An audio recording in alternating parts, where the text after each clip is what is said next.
Brought to you by the EveryDollar app. Start budgeting for free today.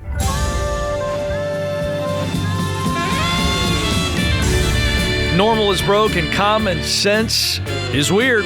So we're here to help you transform your life.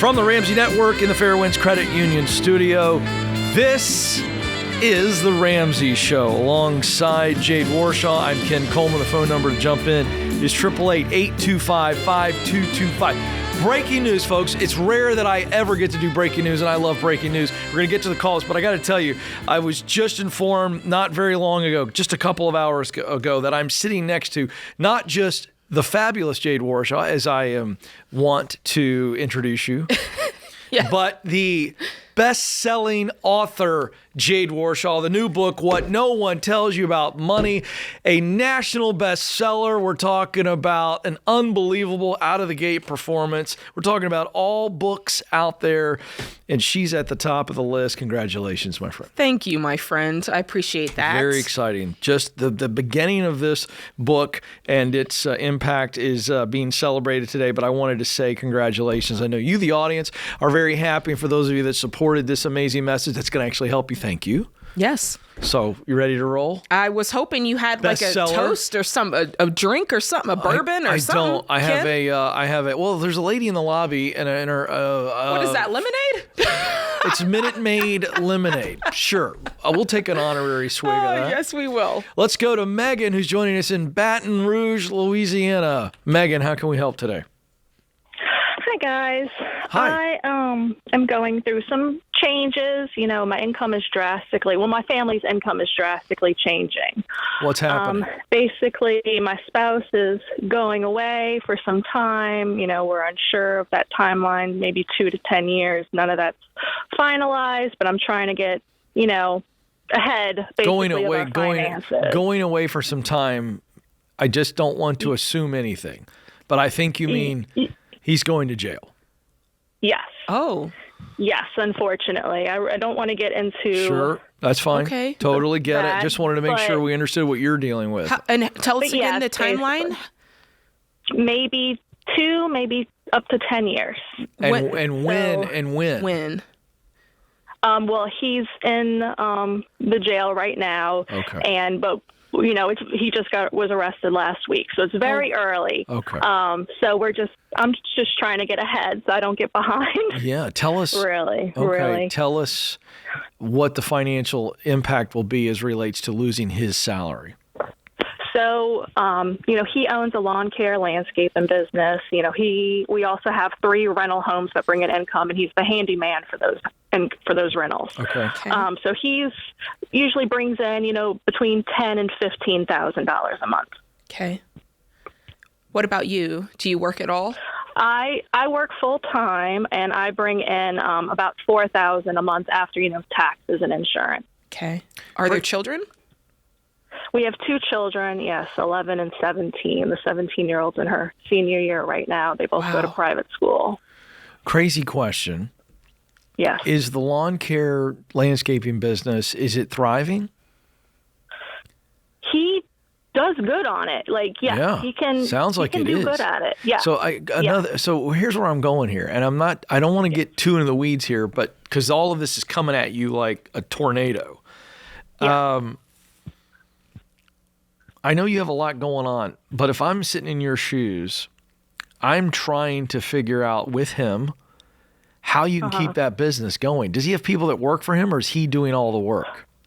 He does a majority of the work. He has, all the equipment and things that I'm so not involved with. Totally understand that. I've never really, wanted to be involved. I wanted to keep our jobs separate, as a married couple, not to mix that. And yes, I would love to think that I could carry on with that, but right now he has 1 employee because it's the winter, so not a lot of things are going on during the winter. But yes, he does the majority of the work.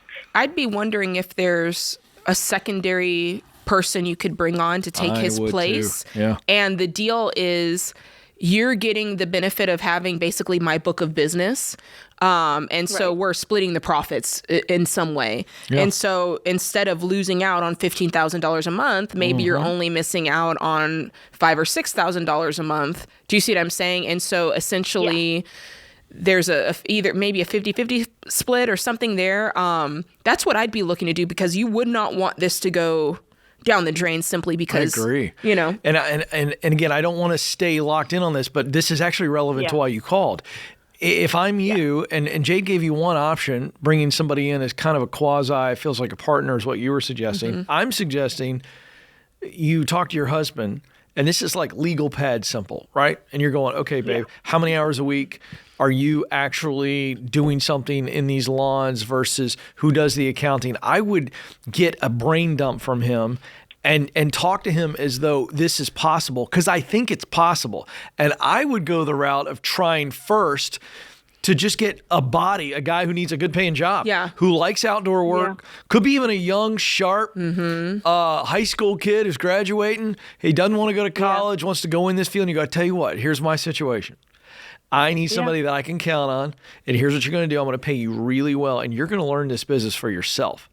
Now, and what you would have to do is step in and make sure that if your husband was doing the accounting, that maybe you hire a bookkeeper. But again, we're talking about a very small expense to take maybe what he has been doing that's not in the field and running the business side of it, and see if you can replace it. I think it's worth kicking the tires. I think it's worth a really detailed conversation with your husband to see if we can keep this thing going. Because to Jade's point, if we can keep this thing turning out 10, 12, the occasional 15,000, that's a pretty healthy little business. And my gosh, I think it's worth trying. Okay. I mean, I would definitely could put out some ads for maybe a new worker. I can get with a guy that's working for him right now, and definitely, maybe. Do you have a good support system and like community, whether it be church or neighbors or family? I have a few close ones. Yeah. And they're standing with you. They're not deserting you in this crazy thing you're doing. As far as right now, no, nobody's deserting. That's where I'd start.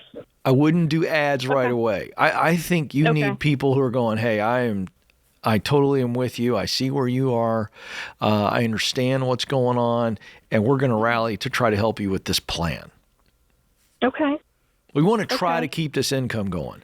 But Jade, let's transition to worst case scenario if all of this income goes away. Well, the first thing we need to see is like, how secure of a position are you in? I mean, do you guys have a bunch of debt?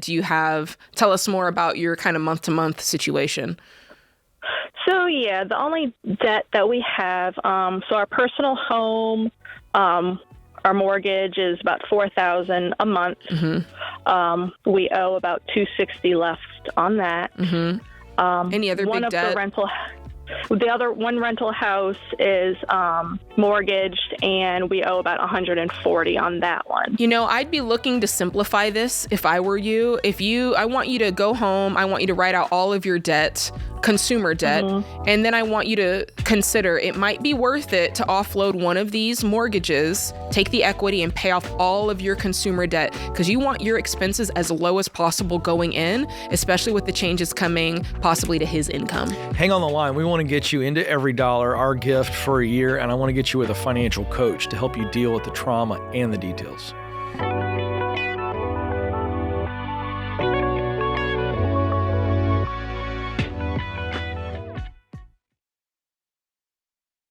One of the first things I discovered working in the financial world is how absolutely devastating it is when the breadwinner of a family dies and there's too little life insurance or none at all. Grieving families are suddenly left behind, scrambling to pay bills and trying to make ends meet.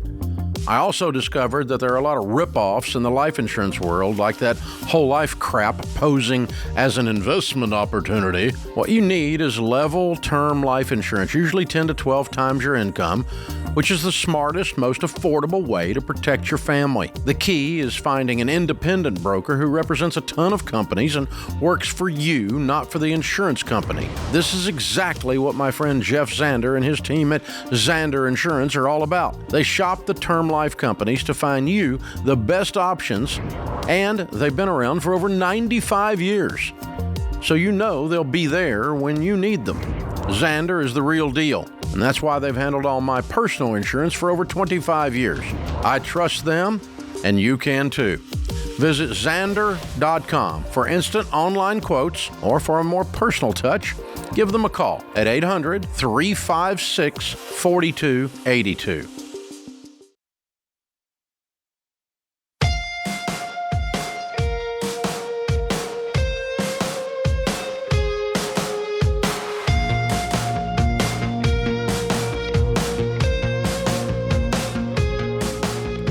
All right, let's go to Kay, who's joining us in Salt Lake City. Kay, how can we help today? Hi.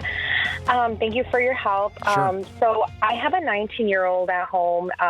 He's working, and his hours have been reduced recently, but I feel like his finances have become my problem. So a few months ago, he had a paid-off car. Everything was great, no debt. And next thing you know, he goes and trades that vehicle in for a 2018 BMW. Insurance, of course, is now being deducted from my account because I was trying to help him. So the plan was for him to give me that money every month. That didn't happen all the way through this last week. He only gave me a portion of it. One of the parts on his car went out, so of course I came in trying to help him and paid for the part, which was not cheap, and kind of a few things of that sort with the vehicle. He wasn't able to pay the registration the first couple of months, so it just kind of been piling up, and I'm just trying to figure out, how do I put my foot down? Where do I draw the line? And I'm at the point where I've come to the point to ask him to move out to his dad's house because I feel like there's always something with that where I'm coming in to save him, and hold on a second. That's your I'm going to choice. jump in. I'm going to jump in. I've heard you say, of course, twice when you described that you swooped in and tried to help, and now you're saying, I'm at the point where I want to send him to his father's. And I got to tell you something. This isn't this kid's fault. And sending him to live with his father isn't going to solve the problem. And I'm on your team, Kay, but the problem is you. Yeah, you're acting like this is just happening to you. You asked us, how do I put my foot down? And here's my answer. Put it down. Stomp it. You've actually never put your foot down. It's like hovering all the time. And he knows it, by the way. I'd park the car if it were me, and I just think you have to stop. Like, you're so worried about something. So there's fear underneath why you won't put your foot down. So the technical answer to how do you put your foot down is determine what is this thing you're so afraid of happening and keeps you from putting your foot down. That's the simple answer. So what is it? Well,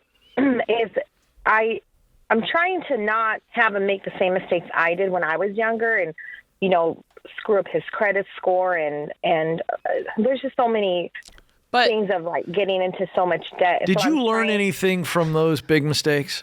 I did. There really? you go. Wait a second. Wait, tell me. How is it that you learn from those big mistakes?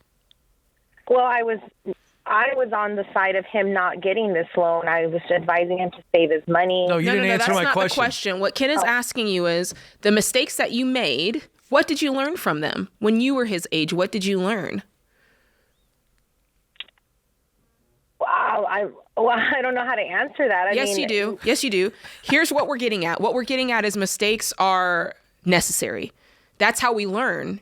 You learn by touching a hot stove. Oh, don't touch that. You learn by trying to, do the things that you're not supposed to do, and then you learn what you should do. That's the process. That is the process of maturing. You cannot keep your son.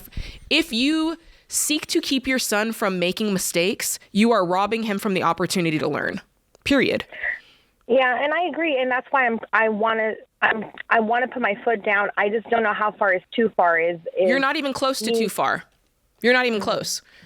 Well, you know what, though? I actually think that you threatening or going through with sending him to his father's is too far.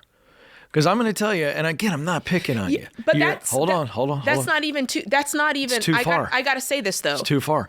You're punishing him for something he didn't do. Well, that's what I'm saying. You sending him to the father's house. That's not you putting your foot down. That's you copping out.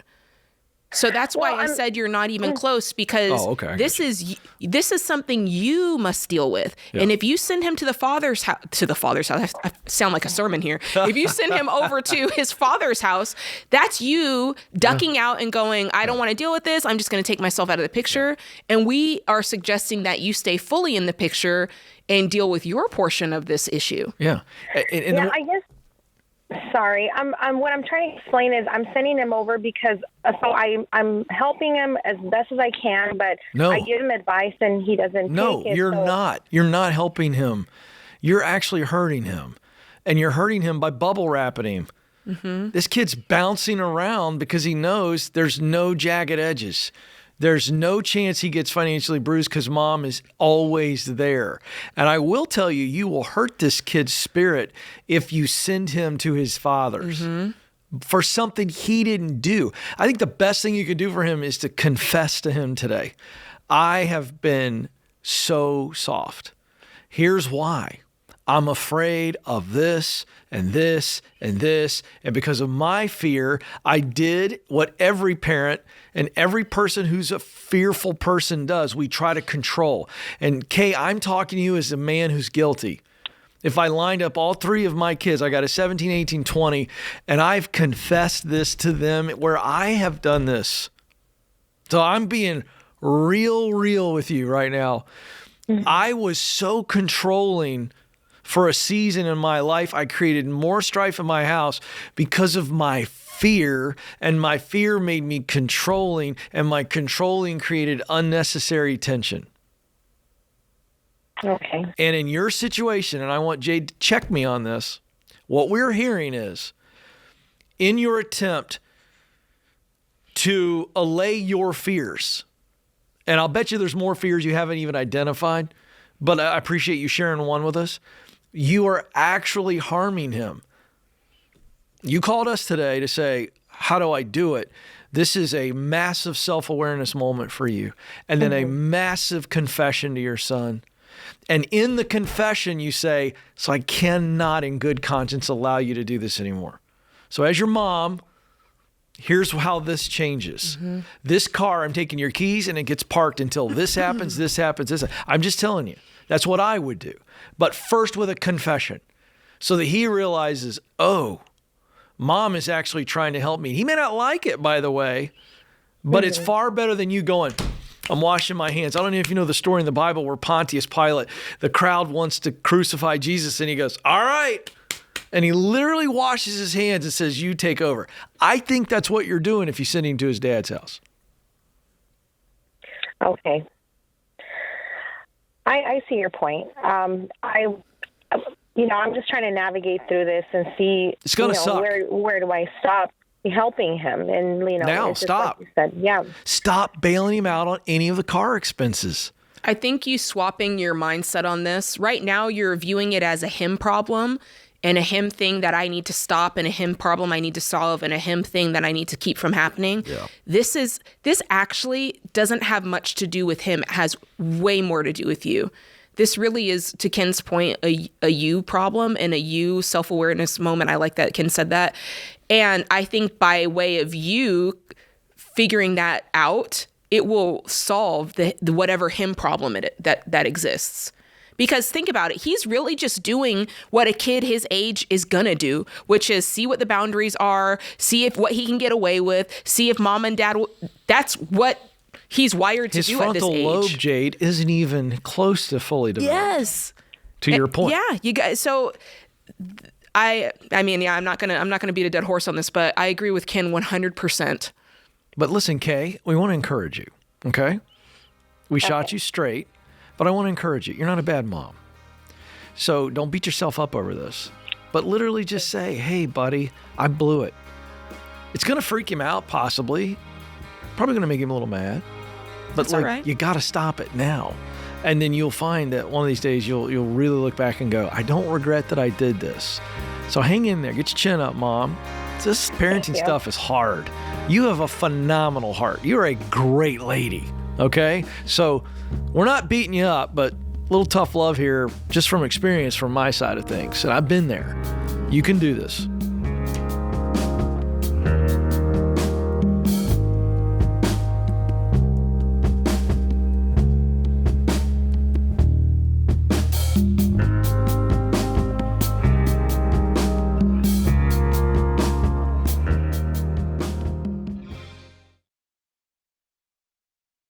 When you've saved up and paid cash for a reliable used car, you want that thing to last.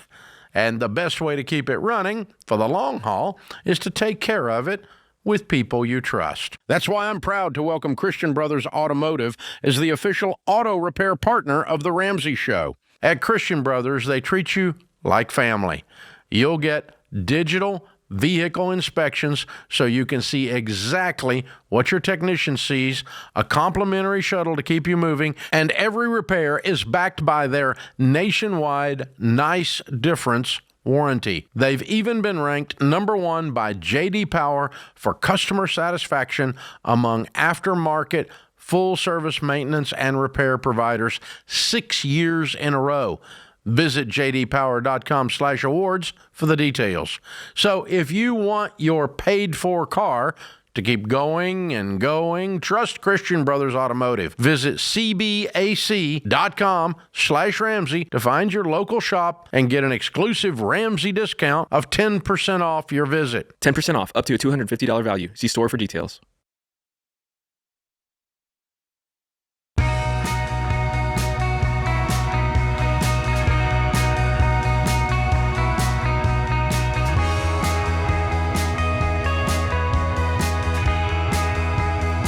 All right, let's go to Amanda, who's joining us in Los Angeles, California. Amanda, how are you? Hi, how are you? Good. How can we help? Okay, basically, I am 46. I've always been a creative person, so I've never had a 9-to-5. I'm in a pretty substantial amount of personal debt. I'm just wondering, I'm ready to, get my financial life together. I just never had it together, so I really have no idea where to start. Well, you know what? I am employed. You're in the right place. I'm sorry? You're in the right place. Yeah. You started by calling us today. This is exciting. Yeah, I love creatives. I'm a creative, so I'm excited to learn what you do creatively. Yeah. Yeah, well, I'm a singer, songwriter, just a musician. How are you That's paying what I've always done. What is your source of income right now? Right now, I'm a nanny. Okay, and what are you making? $30 an hour Okay. before taxes. Okay. How many hours are you working? 30. Okay, so you're still kind of in the part-time realm. Why? Why are we only working 30? Well, in the beginning, it was a little bit more, but then the parents are working through a divorce, and now just because their time is split, my time is a little bit less, just because the parents want to spend more time with the kids. And so I have been trying to get I'm with a nanny agency. I've been trying to get additional jobs, but those are kind of as they come, so they're not regular. And I'm also looking into some side hustles, but it's not happening right now. But right now I have 11 cents. So 11? It's a bit of an emergency. You have 11 cents in your account? Yes. That's fantastically bad. But I must say, it's hilarious how detailed that is. You're she's at 11 cents, Jade. Okay. Well, I just checked it. First off, let me validate that and say I've been there. Yeah. So I've never been that low. Oh, I've been there. I've been there 11 and cents. below. Okay. Paint a picture for us. What kind of debt you got? Okay. Personal loans. My best friend has been helping me out for the last few years, just whenever she can. And so I'm not taking any more money from her, but I want to start paying her back. And then I have about $2,000 in school debt. My car is paid off. And I'm working on paying back some back rent because I was out of work a lot last year, which is why there's some stuff that I have to catch up on. How much is your rent? $800 a month. Okay, so I'm going to be honest with you, I'm not hearing the details that should add up to 11 cents in your account. So something else is going on here because you don't have any car debt. Your rent is in a good spot for somebody who makes $3,600 a month, nannying 30 hours a week, plus whatever little bit of money that you're bringing in from whatever gigs you're doing. Be real with us and tell us where the problem is, because this is either... I am very, I have a lot of money anxiety. I don't know how to hold on to it. But what are you spending it on? Oh, well, right now I'm giving almost my entire check to catch up on rent. So my check after tax is about $770, and I give at least $400 of that to my roommate every week to catch up on rent. So that's leaving me $300. How much do you owe in back rent total? By my calculations, if I keep up at this pace, I'll be done by March. No. That's not what I asked. I said, how much total do you owe in back rent? Total, I owe another $4,000. And tell me, this is where I'm trying to get the realness. Tell me why you were out of work for so long that you didn't pay rent for quite some time. Well, I was paying partial, but I was out of work just because, I was working part-time and less so. Because for how long?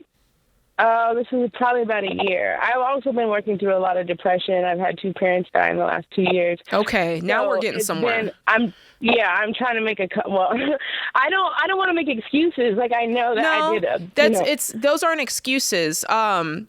When we're talking, we have to talk in full reality. Otherwise, we'll talk around the issues. And once I pushed you to get real, you told us some very important things, which is you lost 2 parents in a very short period of time. And it makes sense. I'm not saying that it's a wonderful idea, but it's 100% normal for people to kind of, it's like being in the dark and you're just rooting around trying to find the light switch. And a lot of people run up debt during that time. A lot of people they fall into a depression during that time. That makes total sense. And now Ken and I can go, okay, now we understand why you were behind rent. Now we understand why you weren't working for a year. Now it makes sense. And do you feel that you've started to come out of that fog of depression? Yes, I have therapy. I have help. I've been really working hard on it. So that's why I really want to get a hold of this. Good for Definitely. you. Good. Well, here's the great news, Amanda. You're not in this mountain of debt. No. I mean, that's what Jade's getting at. We're not hearing something where it's like your life is going to suck for the next 3 years and never see the inside of a restaurant unless you're working in one, like we say at some people. You've heard us do that. So the good news is you've not done a ton of damage. That's the good news. Yeah. And I hate to be so simplistic, but sometimes, when we're depressed and we're down, and I love that you're getting help and you're getting the tools, but one of the best things you can do right now is get super busy working. Okay. It's one of the best things you can do. And here's why. And I'm no therapist, but and you can talk to your therapist about this, but I'm going to tell you something. There is a psychological benefit to doing hard things. Yeah. Because you've been through some hard times. Yeah. But doing hard things is such a wonderful, wonderful elixir for the soul. Yeah. And, when you're working really hard, it's hard to be down because you're so daggum busy. And then when you're working really hard and you have $1,100 in the bank instead of 11 cents, then now your spine gets a little taller. You tracking with me, Amanda? True. Yes. Come on. What do I do once I get the $1,100? All right, I'm gonna let Jade tell you. All right, you're in good hands. Jade's gonna coach you. Yeah. So you told me. I'm just gonna repeat back what you told me. You told me you had $2,000 in student loan debt. You told me you have $4,000 in back rent. Is there anything else that we need to add to the list?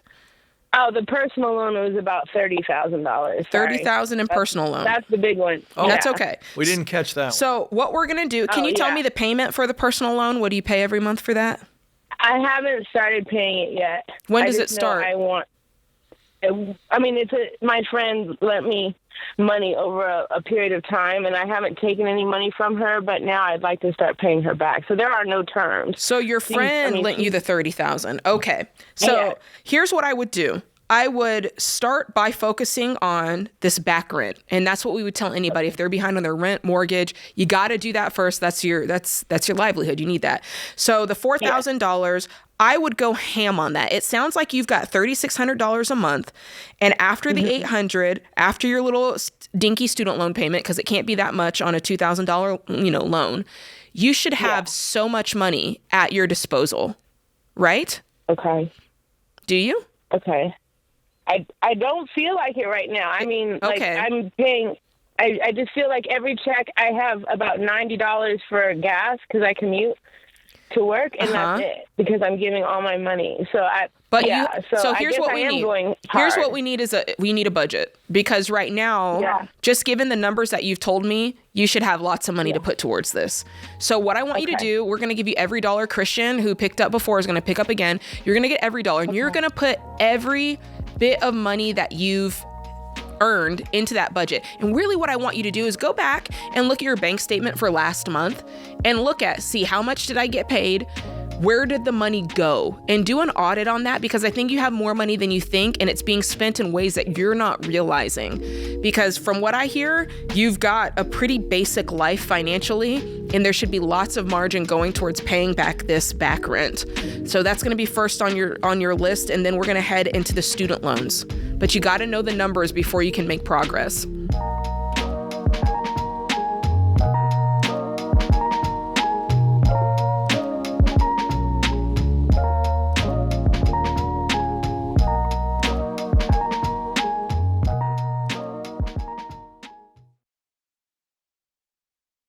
If collectors are blowing up your phone every day and you're living in constant fear of the next call, you're not living. You're surviving. You don't need more noise or more stress. You need help you can trust. That's why I recommend Guardian Litigation Group. Guardian isn't a call center reading from a script. They're real attorneys who can step into the courtroom and fight back when creditors try to sue you. Debt settlement isn't glamorous. It's not the preferred path.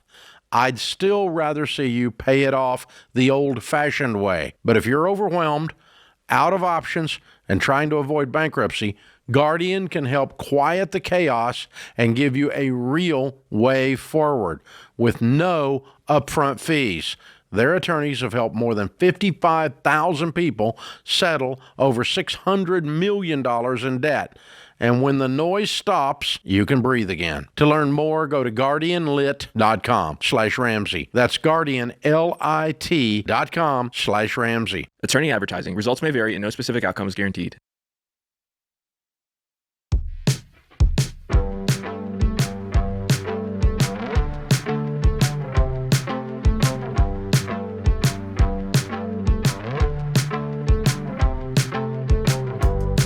All right, folks, you know this, but I got to say it.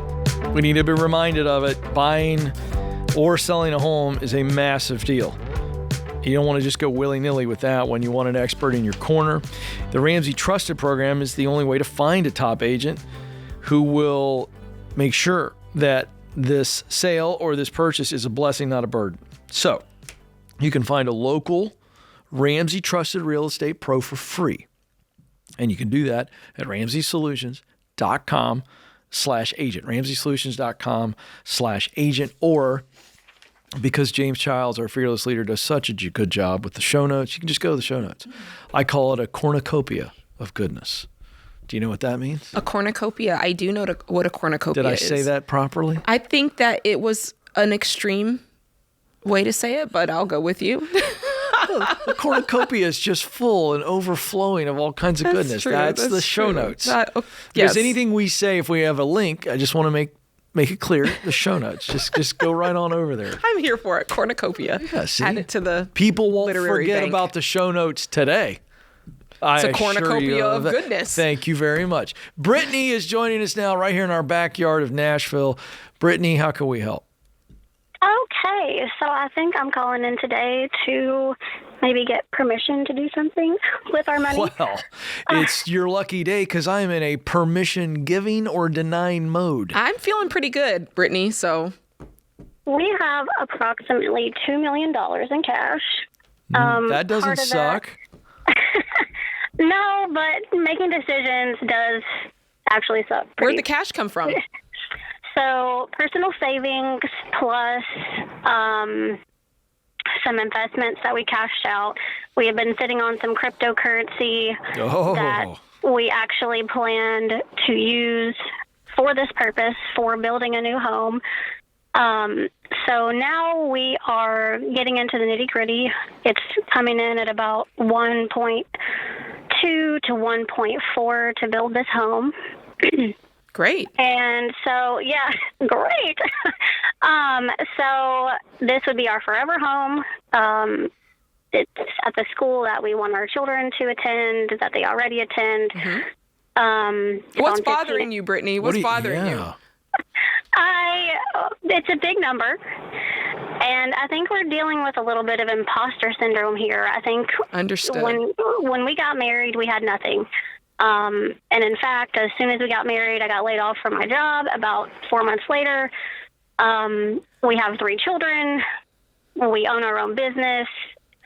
Once we have this house, we will have the house. We will not have any additional debt. We'll still have a successful business. But again, I think we're dealing with some imposter syndrome here, or maybe not. Once we build the house and we take care of our tax liability for this year, after taking out 1 year of living expenses, well, I say living expenses, once we take out what we pay ourselves in a year, which is about $120,000, we would have about $330,000 left to reinvest. Why are you taking, I have a question. Why are you taking a year's salary out of that? Is that for an emergency fund or? Yes, because you never know. We do own our own business. Understood. But if something happened to my husband, I get it. I get it. So I just wanted to be clear on that. I got to jump in. Permission granted. Are you asking for permission to actually pay cash for this dream house? Yes. Yes. Oh, permission granted. I feel so powerful. No, but can I address something? I don't think you guys are suffering from imposter syndrome. First of all, imposter syndrome is a fancy way of saying doubt. Would you agree with me, Brittany? I really don't know. I'm not sure if we deserve this. You know. That's my point. So imposter syndrome is I doubt that I belong. I doubt that but you actually are dealing with shame.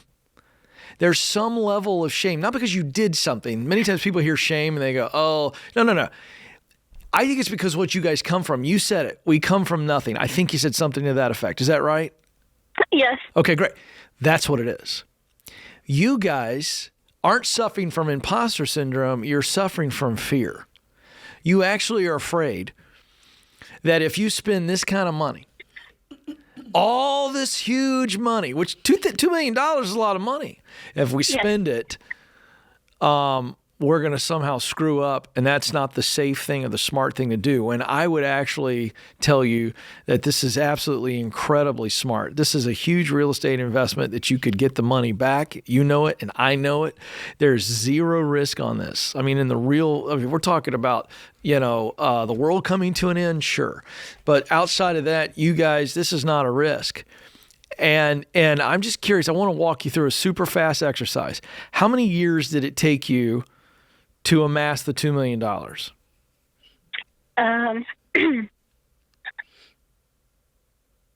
About 3 years. We started with small investments. Great. And we've been sitting on this cryptocurrency for about 2 years. Okay, great. And then the next question is, how long has the business been alive and well? 13 years. 13 years. There's no imposter syndrome here. You guys didn't just fall off of a potato truck and into this. I mean, you guys worked at it. You took some calculated risk and it paid off for you. So I hope I'm just trying to get inside your head to say, this is fear, not doubt. You guys are afraid that if you spend this money, it's somehow wasteful because you come from so little. Did I just hear a yes? Yes, that's exactly. Yeah. I know. I've talked to so many people like you. It's just so unbelievable based on where you guys came from, as opposed to flip that to, wow, how blessed are we? How grateful should we be? This is awesome, as opposed to, this is crazy that we're going to cut a check for that. Jade, I want you to come in on this because I know you have perspective on this and emotions around money. What are you hearing? You hear anything different? I 100% agree. When you first started talking, Brittany, I thought, man, this is exactly what I talk about in the book when I talk about fear of success and fear of failure. And they tend to coexist. And it's just that feeling of, man, what if I blow it? What if I have this great thing and I blow it? People are going to be able to, and it's broadcast for everybody to see because it's my home. It's all of that. So I agree with Ken wholeheartedly. And I'll tell you what came to my head. My pastor used to say all the time, if you got it and it's good, it's from God. And just be so grateful. It doesn't have to do with whatever you deserve, because nobody does. Who deserves, right? Like, come on, let's be honest. And so if you have it, think of it as something that you're supposed to steward well and look after and be just such a good, take such great care with. And I believe that you're going to do it. The fact that you're here you called in and you're in tears about this, you're going to manage this well. You're going to look after this. Like Ken said, you're not new to the game. You guys have been working for a long time. You understand the value of $1. You understand hard work. I have no qualms about saying to enjoy this home that you have gotten as a wonderful blessing because of your hard work and effort. Yeah. Jade and I will come by and dedicate it. She'll sing. Okay, I'll say a few words. It'll be great. We'll cheers. Don't forget about us. Don't forget about us little people, Brittany. You know, here's the key on this, Brittany, when you get it, because this is going to come back up. So that's why you heard both of us kind of go into mindset stuff for you, because this is going to pop back up. This little demon's going to pop back on the shoulder. And here's the thing you got to remember. Forget all the rah-rah we just did. You guys are going to be paying cash for a dream home, and you still have a full year you're going to set aside of your expenses, plus a very healthy company. Ding. You're not broke. You're not spending every nickel in your life. We didn't even ask you what your retirement portfolio is and everything else. This is a very dedicated expense that is the best expense one could have, which is a dream home that you pay cash for and you still got some left over. So when the demon pops up on the shoulder, say, shut up, we got plenty. And enjoy this and bless people with it. Yeah. And keep talking to people like Ken and I who will celebrate with you. Yes. That's what you need. You don't want to be around people who make you feel like you got to shrink back.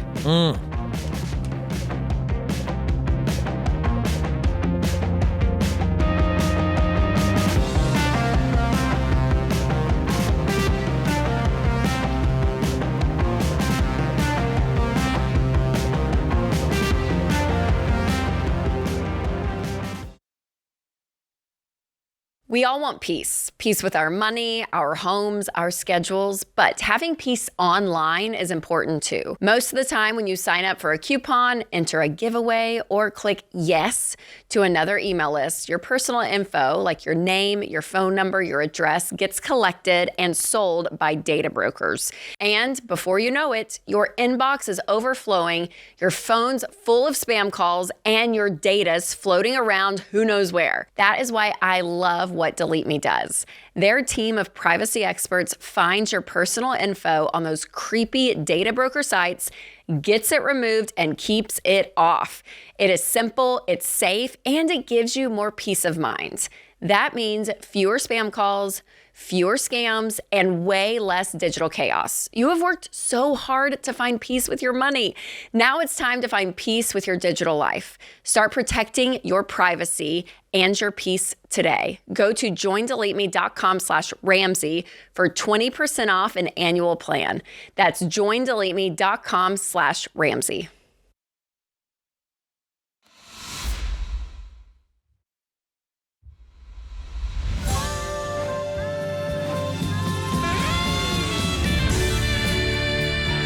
Welcome back to the Ramsey Show in the Fairwinds Credit Union studio, alongside the newly minted best-selling author of What No One Tells You About Money, the fabulous Jade Warshaw. I am just Ken. Thank you, my friend. You're never just Ken. Isn't that a song in the Barbie movie?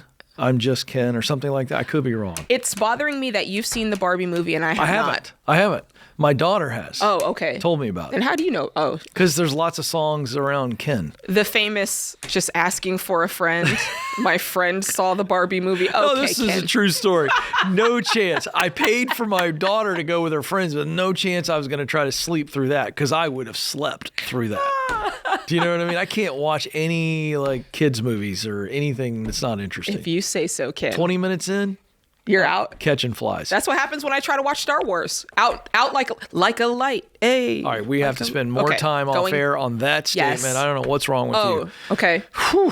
I'm going to let that one pass. Flush. Mike is up in Jacksonville, Florida. Mike, how can we help? Hey, my dad committed suicide a few years ago. Oh my gosh.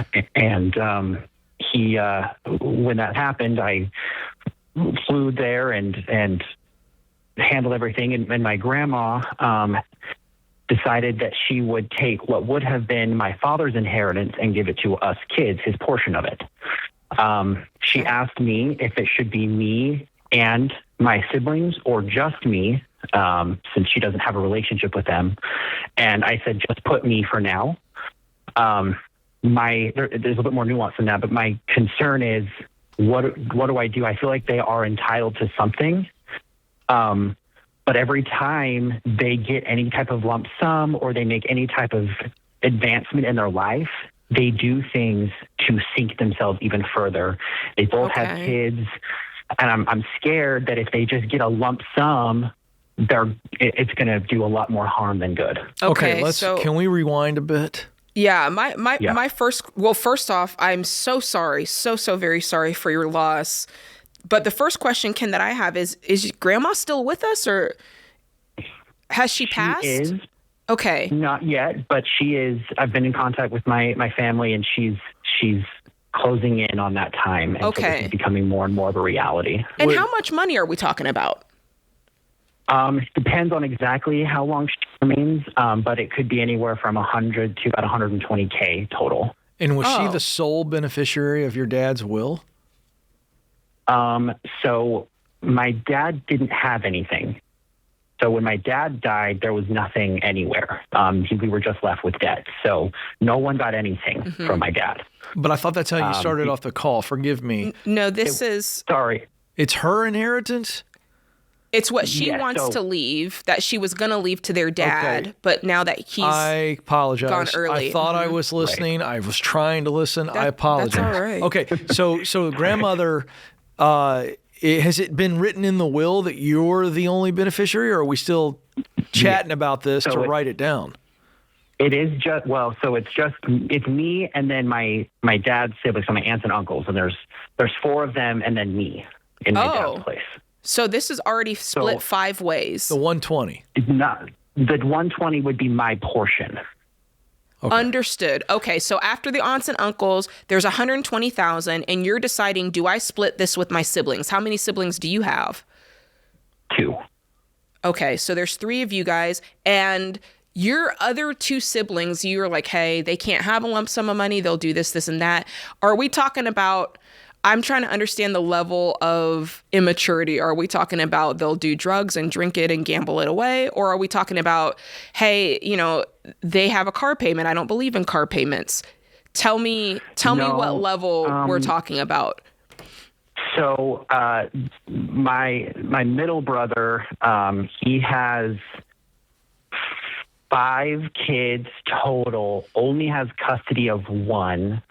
His wife has 5 kids, has custody of 2, one of them being shared between the 2 of them.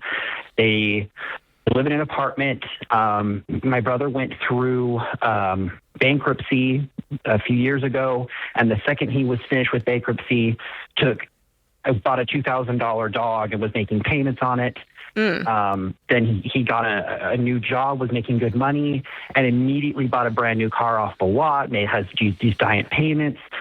Okay, So I'm getting a picture. Let me ask you this, and this is an attempt to give you an answer through the lens of what would I do. If I understood correctly, did grandmother contact you and say, should I will some of my money to your brothers? The exact conversation was, I'm going to put you guys as the to take over what Mike would have gotten. Do you want me to put you or your brothers? She reached out to me because she doesn't have a relationship with them. Okay. They haven't spoken in years. All right, so that's a nuance the way you just said that. You said you or your brother. She said, do I give your dad's portion, which we're saying is $100,000 to $120,000, somewhere in that range? Do I give it to you or your brothers? That's what you just said. Now, that's a very different question. Versus just you or your brothers. Yeah, sorry. I meant just me or just me and my brothers in terms of name on the will. So here's grandma has come to you and she's putting it in your lap, or she's asking your opinion. Yeah. Yes. And you haven't gotten back to her? I did. I told her to put just my name. Okay, so you're having second thoughts? It will just go to me. No, I get it. Did you tell her why? I did not tell her why. She didn't ask. All right. Are you having second thoughts? I'm not necessarily having second thoughts about my name on it. I think that's appropriate. I'm more concerned about what do I do for them. I feel like they do deserve something. It was their dad that passed too, not just mine. All right, so let's stay right there. I'm with you. We got a little limited time, and I'm trying to walk you to where you can feel good about your decision. This is your decision, not Jade or mine. All right? So I understand what you just said. So before you called us, I know that you thought through an amount. Let's just play with 100,000 as an easy round number. What were you thinking about giving each of them? Well, I've kicked two things around. I've kicked around giving them each 10 because that's not quite enough to do too much damage. And I've also thought about just paying something off for them rather than handing them cash. I have a quick follow-up. Do they know that Grandmama has asked you any of this, or that they might get any money, or are they clueless? They're clueless. Okay. Let me jump in. I think the middle option, when you said I could just pay something off for them, I would not do that. I think you're trying to control the situation too much. They're who they are, and they're grown and they're adults, and they're going to make their decisions. I think if you try to get too controlling in that area, it's only going to lead to heartache for both parties. I'm ready to rule. Go ahead. I'll give you the last word. I'm just going to quickly say, I think you pick the number. I don't care if it's 10, the original thought. You pick a number that you can sleep good at night. They don't know. So this is going to be found money for them. And I think you pick a number, and the number that lets you sleep well at night. Jade? That's my take. It's what I would do if I were him. I'm inclined to split it equally. 3 ways. As long as nobody's doing drugs. Yeah. Yeah, and I don't hate that. I don't have any kind of pushback. I'm just trusting your gut. I'm coaching you. It's your call based on what your instinct was. But I like that. You got 2 options. Yeah. Thanks for the call.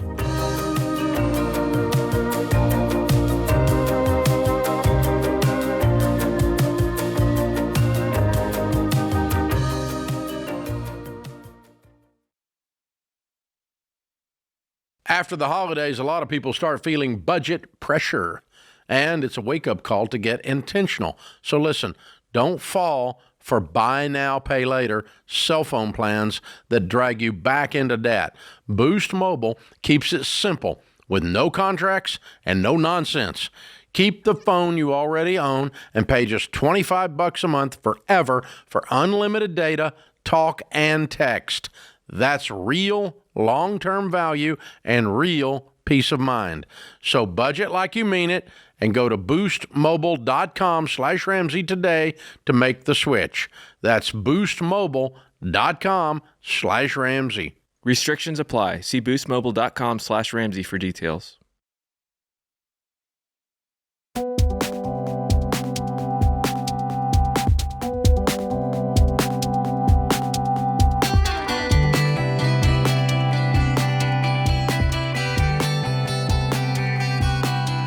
All right, now we go to Daniel, who's joining us in Dallas, Texas. Daniel, how can we help today? Daniel, you there? Hello. Yes, can you hear me? Yes, sir. Can you hear us? Yes, sir. I can hear you as well. All right. How can we help? Good. So I have a question. So I think it was about 2 years ago. It'll be 2 years in March. March 2024, I bought a brand new car right off the lot. At the time, I was like 23. 0 miles. It's about $515 a month, and with insurance, it's also another $300 a month. That's about like, I don't know. It's a little more. It's close to $900 a month. About $800 paying just on my car loan. I'm thinking, should I? Because like recently, I got laid off from my job. Back then, I was working, and I was living in my parents' house, so it wasn't necessarily like the worst for me to go into I mean, looking back at it now, I wish I didn't. But I was wondering, do you guys think I should like sell my car? I owe about $22,000 left on there. Yeah. I think Kelly Blue Book. Yeah. So what do y'all think I should do? I'm thinking yes. I want to get more information, but I'm starting with the yes. How much do you earn? Well, right now I'm unemployed. I'm back in school, so I'm living off unemployment right now. Okay. It's about $500 a week. Yeah, then definitely if you really think about it, there is no other option. You can't afford this car. You don't have a job. And so for that reason, I 100% would get out of this. Now you owe 22. What's it worth? 20. That's the only problem. No, it's not. It feels like a problem, but it's not as big a problem as you think. If I were you, I would try. Are you still at your parents' house or no? Yeah, I am. Okay, what I would do is I would scrounge up $2,000 a month out of that $500 that you're getting, and I'd close the gap and get rid of this thing immediately. And then your next move, while you're doing that, you're picking up a job, literally any job for now, and then you're going to scrounge up that money, and you're going to turn around and take another $2,000 or $3,000, and you're going to buy a used car in cash. And I'm just saying this in the comments because I know people are like, you can't buy a $1,500, you can't buy a $2,000 car. Yes, you can. Ken, the car that I drive, my Cadillac, it's a 2013 SRX. It's worth about $1,500. Now, I didn't pay that for it, but I've driven Seriously? The car that's out there? It's got 168,000 miles on it. It looks like it's worth more than that. It has no problems. I literally could sell it to you today and you would be like, wow, I can't believe I got this. So they're out there is all I'm saying. You should sell it to him. He needs a car. Where do you think I can find a car for that affordable that's, you know what I mean? Because like my last car I had, it was breaking down a lot. That's the reason why I ended up buying like a new car off the lot, and it's a Honda too, so I know it's gonna, like my car that I have right now is pretty reliable. You just need to make sure that you're doing a little bit of research and buy brands. Number one, buy cars that you still see on the road. Like you can't go wrong with a Camry. You can't go wrong with some of these cars that are still out there. You're just looking for something that's got a bunch of miles on it. It's older. And try to just get the report on it. Try to find out, has it been in 10 wrecks? Has it been? And spend a little bit of money to have a mechanic look at it and get the Carfax on it. Yeah. That's really all you need to do. Okay. Matter of fact, I don't know where you live, but here we have Christian Brothers Automotive, and that's where I take my car. My husband's car, both of us drive very used cars, and we take them in there and they'll look at it. If I was going to buy a new used car, a new to me or a used car today, I'd bring it over there and they'll do the report on it, and it's totally worth it. So that's what I would tell you to do. Once you have your eye on a car, say, hey, can I bring it over to my mechanic, take it to Christian Brothers, and then they'll give you the full workup on it. Yeah, and just little specifics. I mean, you're looking at Facebook Marketplace, you're looking at, I don't know what all the websites, but you're looking not so much for dealers, just everyday people who are looking to unload a car. And if you're patient enough, and listen, you're going to have to, assume some hardship, but you're living with your mom and dad. So there are options. So this idea that I got to have a nice car and all this kind of stuff, it's really not true. But, if you are looking and you find somebody that's got a car in one of these Hondas and, or a Toyota, that kind of thing. And again, you take it to Christian Brothers, they're going to give it a once over, and you may have to put $500-$600 into it, but they're honest. Yeah. And they're going to tell you, right, this is a drivable car. Does it look pretty? Does it smell great? Is the carpet nice? None of those things are true when we're talking about the kind of car we're talking about here. But It gets you from A to Z. I want to pivot for a second. What is the purpose of school for you? What are you doing? Is this community college? I'm in trade school. I'm enrolled at a aviation mechanic school, so I have about like a year. Man, that's great. Fantastic. Daniel, I got to tell you. Appreciate that. I am so excited for you. What is it? I appreciate that. What is it costing you?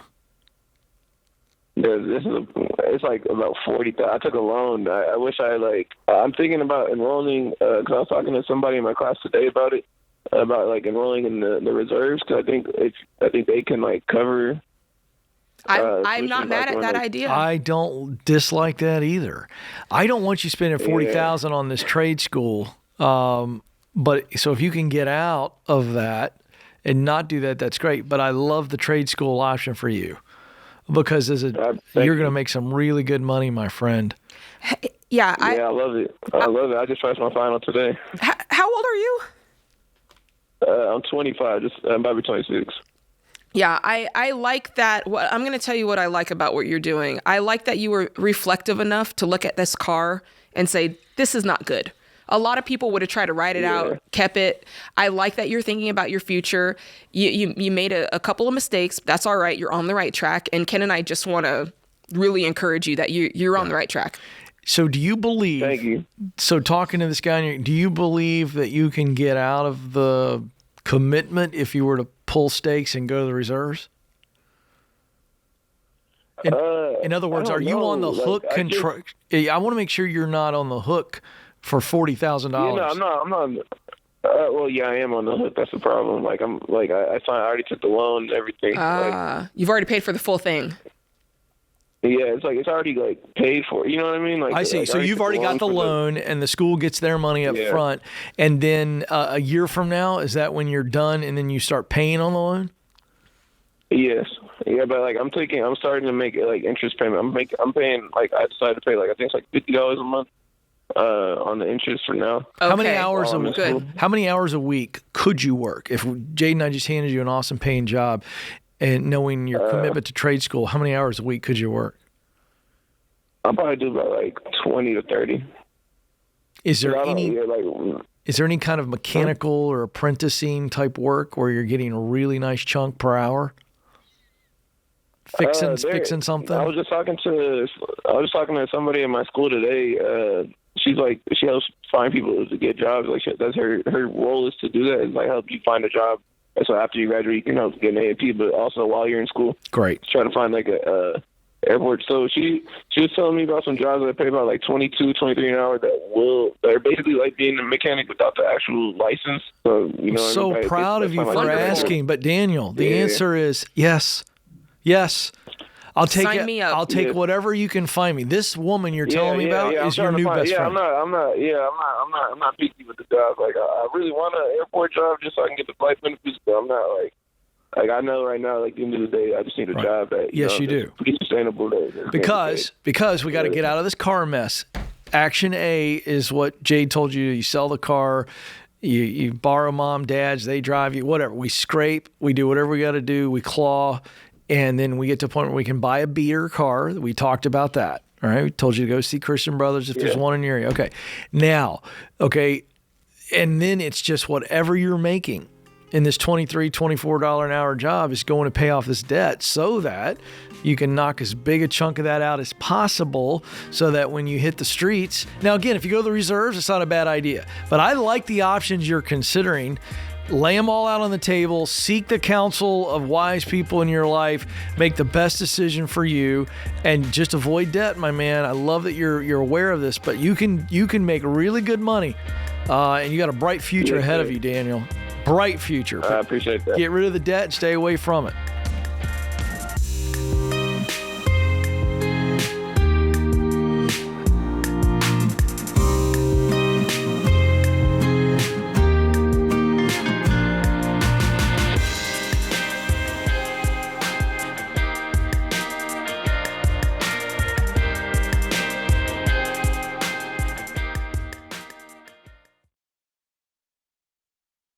If you missed open enrollment, don't panic.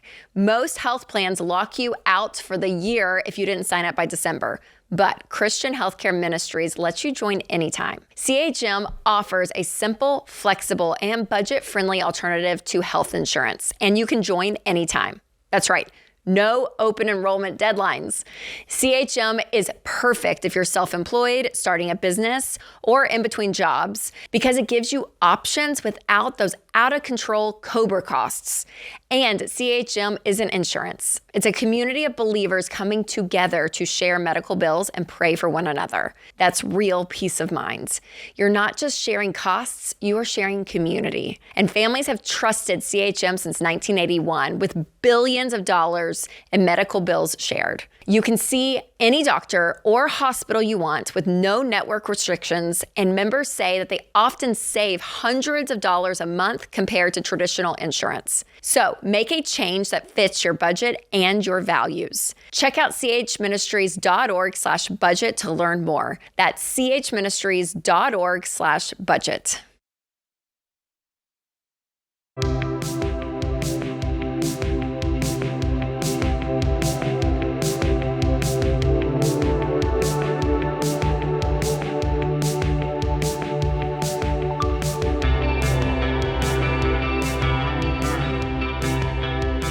All right, let's go to Madison, Wisconsin, where Alexis is joining us. Alexis, how can we help?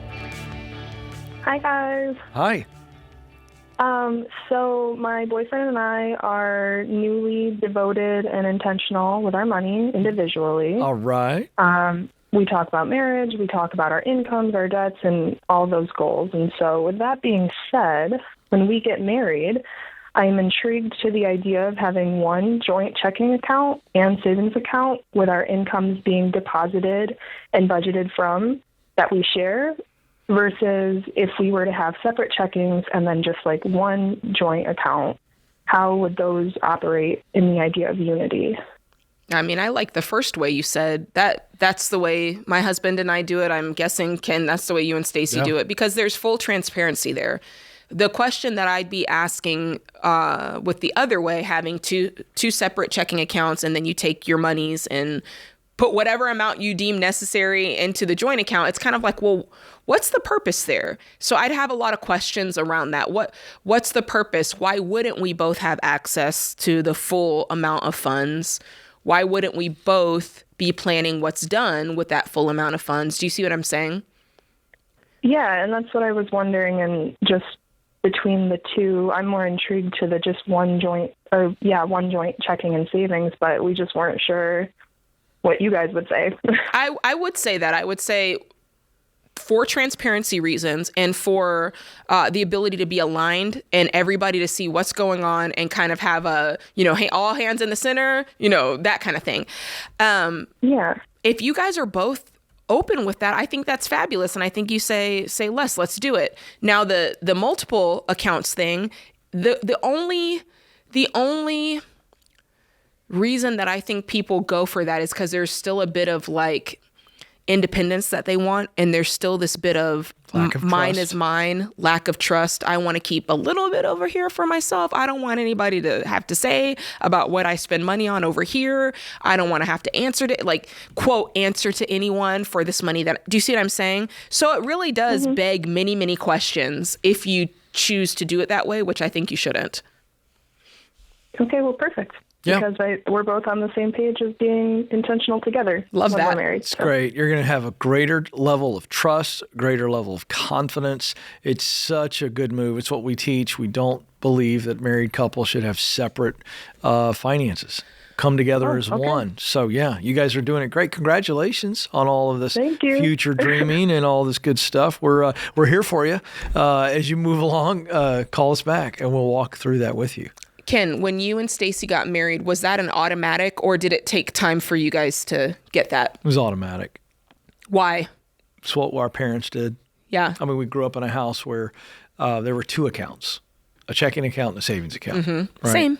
And we're not talking about investment, but just your everyday money. So, I mean, full disclosure, my wife and I are both pastors' kids. So very conservative Baptist, small churches. So it wasn't just conservative theology. It was just conservative living. Do you know what I mean? Yeah, they lived sure. on less than they make. So that's all we ever knew. In fact, I wish Stacey were here because I don't think I'm wrong. I don't think we ever even had a conversation about it at all. It just happened. It was just like when we get back from the honeymoon, we gotta. Do we want to stay with my bank or we want to? We were at two different banks when dating. And so she was in North Carolina and she was going to move to Virginia with, so it was like, well, here's who I'm banking with in Virginia. And it was just kind of like, we got to set up a joint. It was just day one. That's so interesting. We never even considered. And I've always kind of done that dog head tilt when people call in to this day, even though I've sat in this hundreds of hours, maybe thousands. And it's like every time I hear something like that, I go, I just don't understand why you would want to have separate accounts. It's got to be a trust issue because I'm even thinking about Sam and I, and it was similar. Yeah. It was just like you and Stacey. It wasn't even a question. Yeah. And when I really think about it, I go, well, I had plenty of reason to say, things I've seen. And he had plenty of reason to say the things I've seen. Like, our backgrounds did not truly set us up to combine money. Yeah. But I'm guessing we really just had trust in each other because it was like a no-brainer. I'm just going to say, and again, I mean, everybody has their own foibles and faults and everything. But just as a guy, now coming up on 28 years of marriage, I'm so grateful that my phone location is on and she knows where I'm at all the time. I know that's right. Yes. She sees any expenditure. Yes. She has, I'm sure, the code, the 6-digit code to get into your phone. 100%. Yes. We have the same phone password because... I mean, you know what I'm saying? Well, let's play devil's advocate. What would happen if you changed your phone code and she said... I shudder at the thought of the idea of removing... Not because I'm this bad person. Here's what I don't want. I don't want to be like Ken's fighting team. No, I'm just saying, like, it's nice to live a life where there's... I'm going to call it an instinctive accountability. Yes. Like, we've both made mistakes with money. Yes. But we've never done something insanely stupid in our almost 20 years of marriage because even if I want to surprise her, I have to say, hey, listen, for the next 72 hours, I need you to not look at the account. Don't look at the account. That's my life. And she knows, why are you doing something squirrely? Yeah. No, she knows, oh, you want to surprise me. My surprises are like, you got to reveal a little of the surprise. But I'm not griping about it. I'm saying it's great. I just think human nature, left to its own devices, none of us are above doing something dumb, immoral, whatever. And I just think that when we talk about combining finances, it's accountability. And I like that we're going down the rabbit hole on this. I'm spending a little time on this because sometimes I want people to understand why we have a principle. And the principle that we teach here at Ramsey about joint finances isn't just about, being responsible. It's also to keep you from wrecking your life. You need somebody to go, wait, what? What were you thinking about doing? You just spent what on what? Take it back. Yeah, 100%. Because when you have the separate accounts, what doesn't change is that you do have a shared life. But a shared life with separate accounts, to me, it's not feels a shared like life. A recipe for tension. Right? It's not fully shared. I agree with you. I agree. There's just something about it because if Sam had his own account, I would just wonder, what are you spending your money on? Not that he's a great guy. I have no reason to assume he's spending money on bad things, but to not know and, you know what? And to not be told is like, why would you withhold information that is easily shared is basically what I'm saying. So that it creates something that may not even be there. Yes. But just by the very nature of, I've got my thing and all this kind of stuff. One of my favorite stories, Sam just told me recently. So you guys in your budget, Sam and I've told you this. I know where this is going. Well, I'm not going to share that part unless you want to share it. But Sam and I were having cigars recently, and he was telling me that you guys, like a lot of couples, you guys have your budget, and it's his money. Yeah. Like you have. Do you his call and it hers money? His and hers. His and hers fun money. Yeah, it's fun money. And he said, I'll go months and months and months without spending it. And he goes, I'll just hold it aside, not use it at all, and then go buy something really big. Yeah. And I like that. Yes. And it reminded me of how there's the individuality. Because you guys have decided ahead of time, this is my money, this is your money, and he may not spend it for months and months and months. And he told me this story because he went out and did something. And even then he was telling me, and he was like, do you think that's crazy? And I go, not at all. No. I said, I think that's a massive flex. Yeah, and when he told me, he goes, I thought that you were going to think this is the dumbest thing anybody could spend their money on. I said, I don't think that at all. Yeah. And I said, it's not dumb. I said, you know why? Because this thing you're doing is going to be a memory that your entire family will talk about 50 years from now. He bought an original Ninja Turtles suit from the movie Teenage Mutant Ninja Turtles back in the day. For family Halloween, comes downstairs. Kids haven't seen it. He looks like he walked off a movie set. Yeah, and my kids, they'll never forget it. It was a great memory. And it was expensive. Yes, but it was. He saved it up in his sock drawer for months. And that's how it works. Good on Sam, right? Good for him, yes. I love it.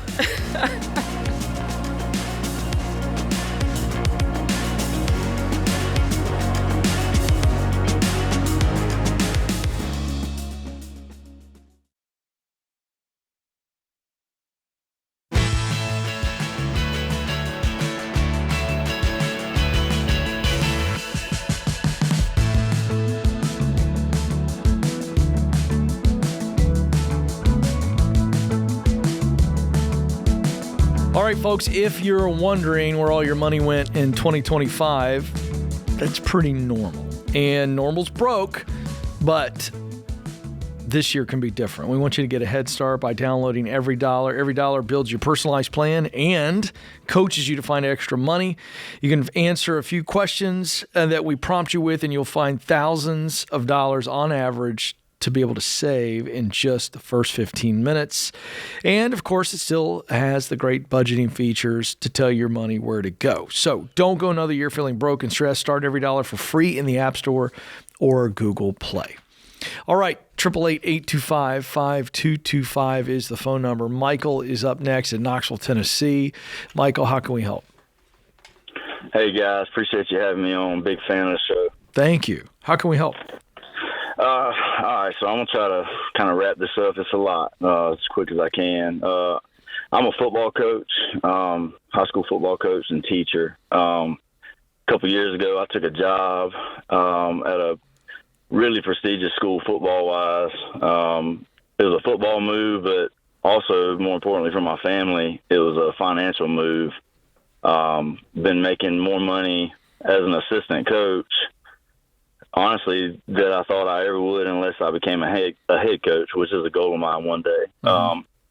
Fast forward to now, 2 years ago, we've played for a state championship, made it to the Final Four in another year, so football's been great, money's been great, but I've come to kind of realize that it's not a place where I want my kids to be at one day as far as when they start getting up in their school years. And looking ahead at that, that's kind of been an issue for me, and it's been weighing on me. So since this season ended, I've had actually two different places reach out to me with some offers to go to coach and teach, obviously.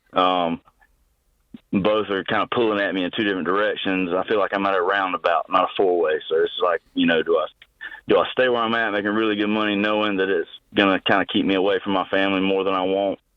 And then one job, is at another prestigious place, really great place. The pay's really good, not quite as good as what I'm making now. But, I mean, it's just top of the line as far as family atmosphere and having my kids. Okay. What do you mean by that? Can I ask a question? When you said keeping you away from, first you described it as you didn't want your kids to grow up in that school system. Was that what it is? And then you said keeping away from my family. So is it your schedule or is it the community? Which one is it? Or is it a combination of both? Well, it's some of both. It's a demanding schedule, but it's more so, I've been blessed throughout my career. My daughter is 9 now, and since she was a baby, she's just kind of been able to come with me so much throughout the off season, for meetings and practices, and and I've had this dream of my boys, when my daughter's cheering one day like she wants to do, my boys kind of being water boys and on the sideline and just being around me. Yeah, but you don't want them in this current school. Exactly. I don't. Absolutely not. Okay, so that's for reasons. Okay, yeah. so because of time, I feel like I heard we got a good grip on what you are doing now. So you gave us another option. Is there another? So we got where we are, and then we have option A and B. Am I understanding that correct? That's right. All right, so option A is fabulous school. How much less money? About $7,000 a year less. The downside of that, Ken, is it's 3.5 hours away. So it's selling a house we built on my wife's family's land that she kind of deeded to us, which we've talked to them about it. They're okay with it, but there's that stress of, because it's kind of a quick turnaround, getting ready for next season. So Sure. if I take this job, then we have that stress of finding another home, which I don't think is going to be an issue, but selling hours in a short amount of time, or do we rent it? There's that whole thing that's really just stressing me out. I get it. And let me ask a quick question on that one. Is your wife open to moving from this current place where it's your family's land or her family's land? She is. And just great news. I told you this. Yeah. And I'll tell you this is a lot. And so we've got 3 children. And we actually have one on the way. Come on. All right. Well, Coach, I ain't worried about you. You can handle it. I understand this is stressful, but I'm okay. Now let's look at option B real quick. Talk us through option B. Option B is actually my hometown, my alma mater. I've worked for the guy who's there now before. He's like a father to me. Great guy. I love the guys on staff. I played there. Wants me to come back. Also, both of these position offers are for coordinator positions, so it's a move up there. It's a significant pay cut, so it would be a $25,000 pay cut. Yikes. But yeah. And are you the sole income? I am. My wife stays at home. I am. Okay. Before I weigh in on this, I want to know the truth, Coach. Where's your heart? If no one else is involved, Jade and I aren't weighing in, your wife's not weighing in, nobody's weighing in on it. In the quiet of night, what's your heart telling you about these 3? Stay, A, or B? The only option A. I mean, I want to go. I want to go to this. I want to move up north. I want to, go to the mountains. I want to have my family with me. Come on. It's just that fear of the home, I'm not worried about that. All right, let's walk through that. But before we walk through that, I want Jade to walk through any of these logistics. She's great at this kind of stuff. Here's what I want to say, okay? As a guy who's completely objective sitting here listening to this, I want to go with your heart answer unless your heart answer is stupid. And your heart answer ain't stupid. Now, it's a coordinator job, so it sets you up to be a head coach one day. So this meets the ladder box. I'm always looking at when I give advice to people, does this get me further up the ladder or position me to move up the ladder? And it puts you further up the ladder. The $7,000 hit, I'm going to absorb that because if I amortize that over 12 months, I can tighten the belt and I can absorb a $7,000 hit. 25's too much. And I think if you play your cards right with your old coach on that, maybe you replace him one day. Who knows? So I like option A. It's now just about handling that stress. Jade, you've moved recently with younger kids. Walk him through what he needs to do. If his wife's on board, sounds like she is. He's stressed out about a move 3.5 hours away to get there, get on board, and get ready to go for the season. What does he got to walk through? I mean, both of you have to agree, number one. I hope that her gut instinct is the same as your gut instinct, or else you guys have many conversations to have. That's fair. Number one. Does she think A is the best move? She does. Great. It's important to her for that family atmosphere, for sure. Fantastic. Okay, that's good.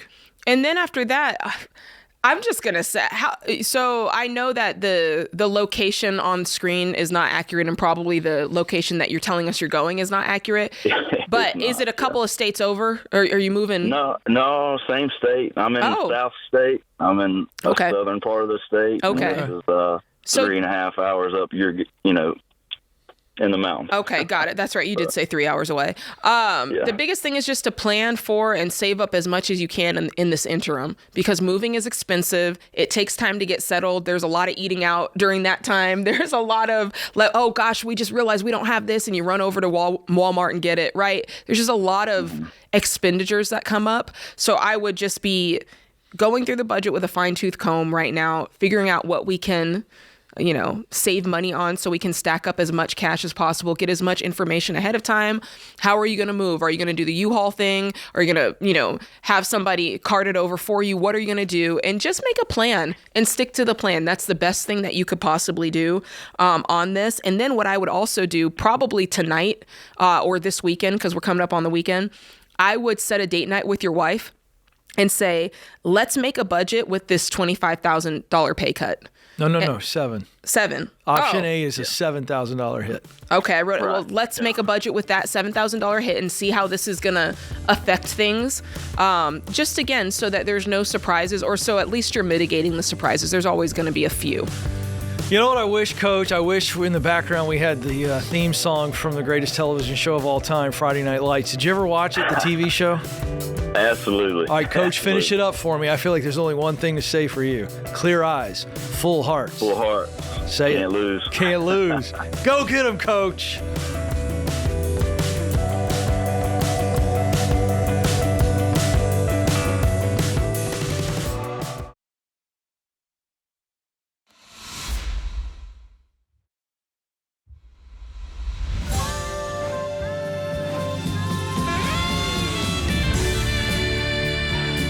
Welcome back to the Ramsey Show in the Fairwinds Credit Union studio. I'm Ken Coleman, best-selling author of What No One Tells You About Money, brand new national bestseller, top in the charts.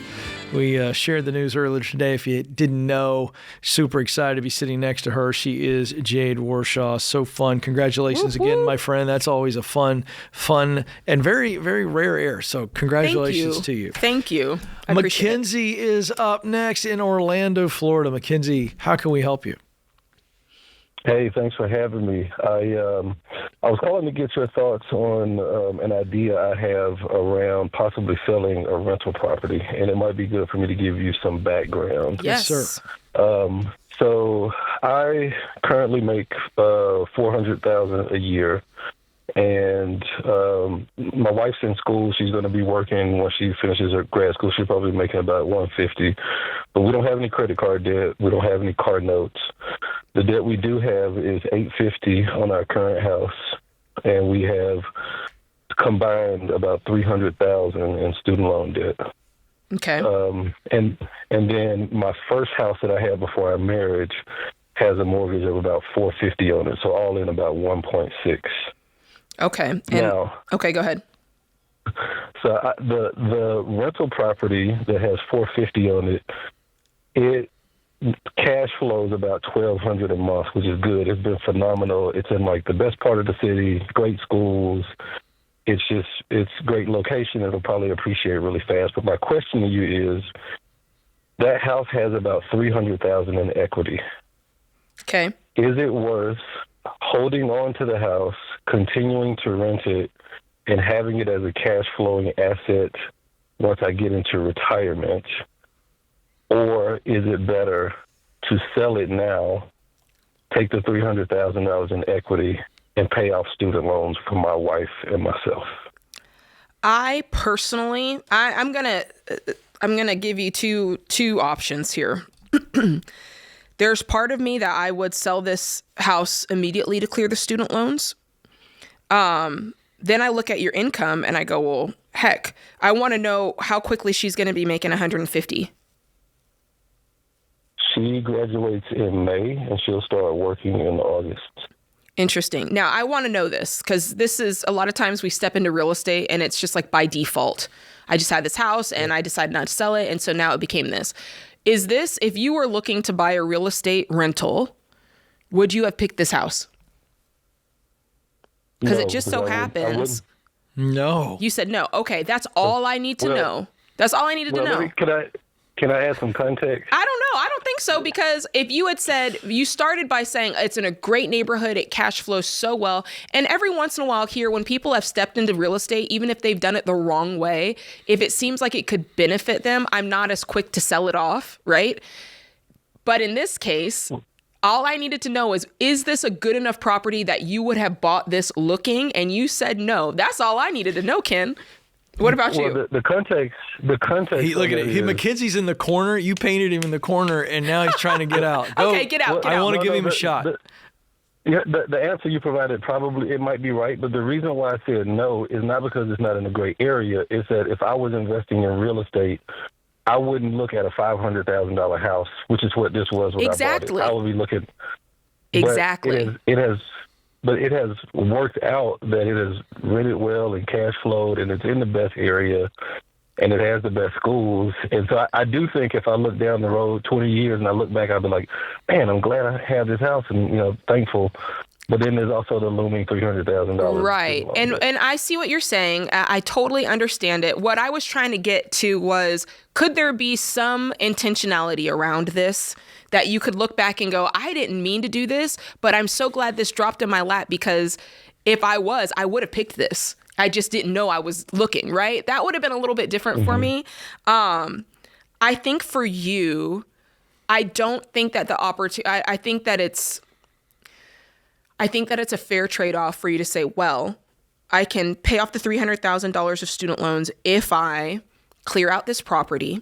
And then by the time, the house is up on the market, it sells. By then, my wife's going to be making $150,000. How quickly could we then pay off our current home? And then how quickly could we say, you know what, let's get back into real estate. And now let's purchase a thing that we think we would have bought, which, like you said, is not a $500,000 house. It's probably something half that price.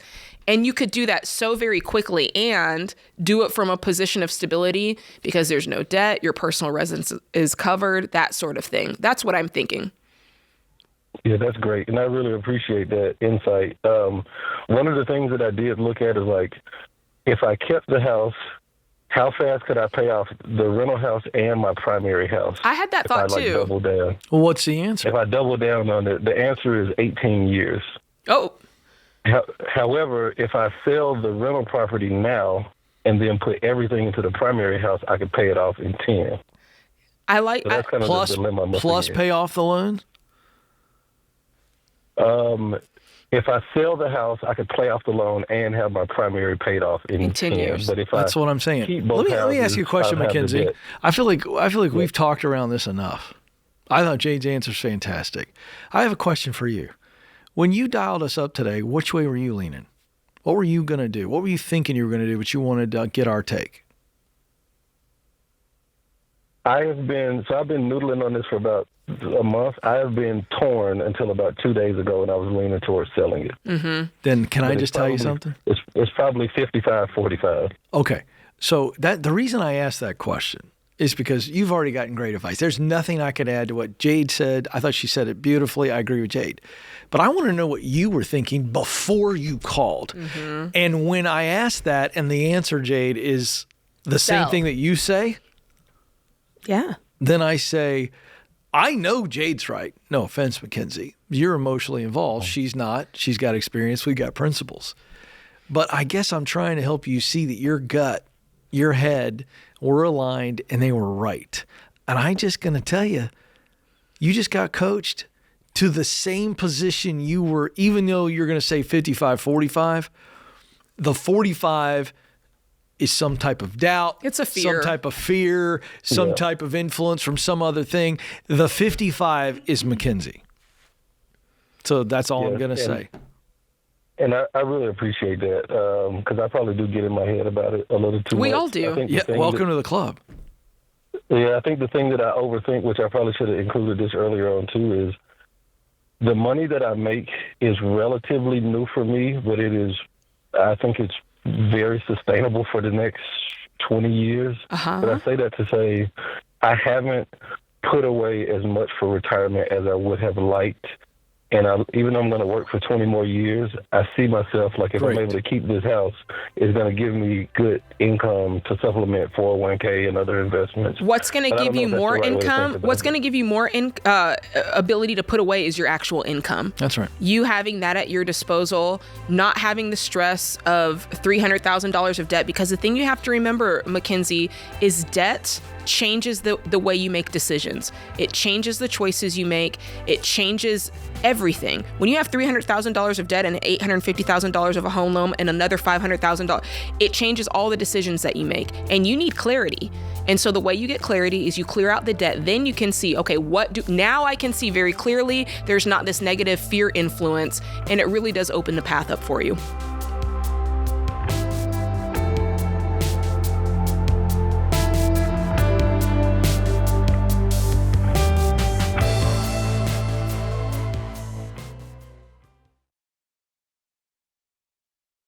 All right, let's cut to the chase. It's easy to get discouraged about crazy house prices and interest rates. But when you have the right real estate agent to help you buy and sell the right way, you'll have confidence to make smart decisions. Ramsey trusted agents aren't just experts who guide you through buying or selling. They're people you can trust to have your back from the first call to closing day. Find a Ramsey trusted agent near you at RamseySolutions.com/agent. That's RamseySolutions.com/agent.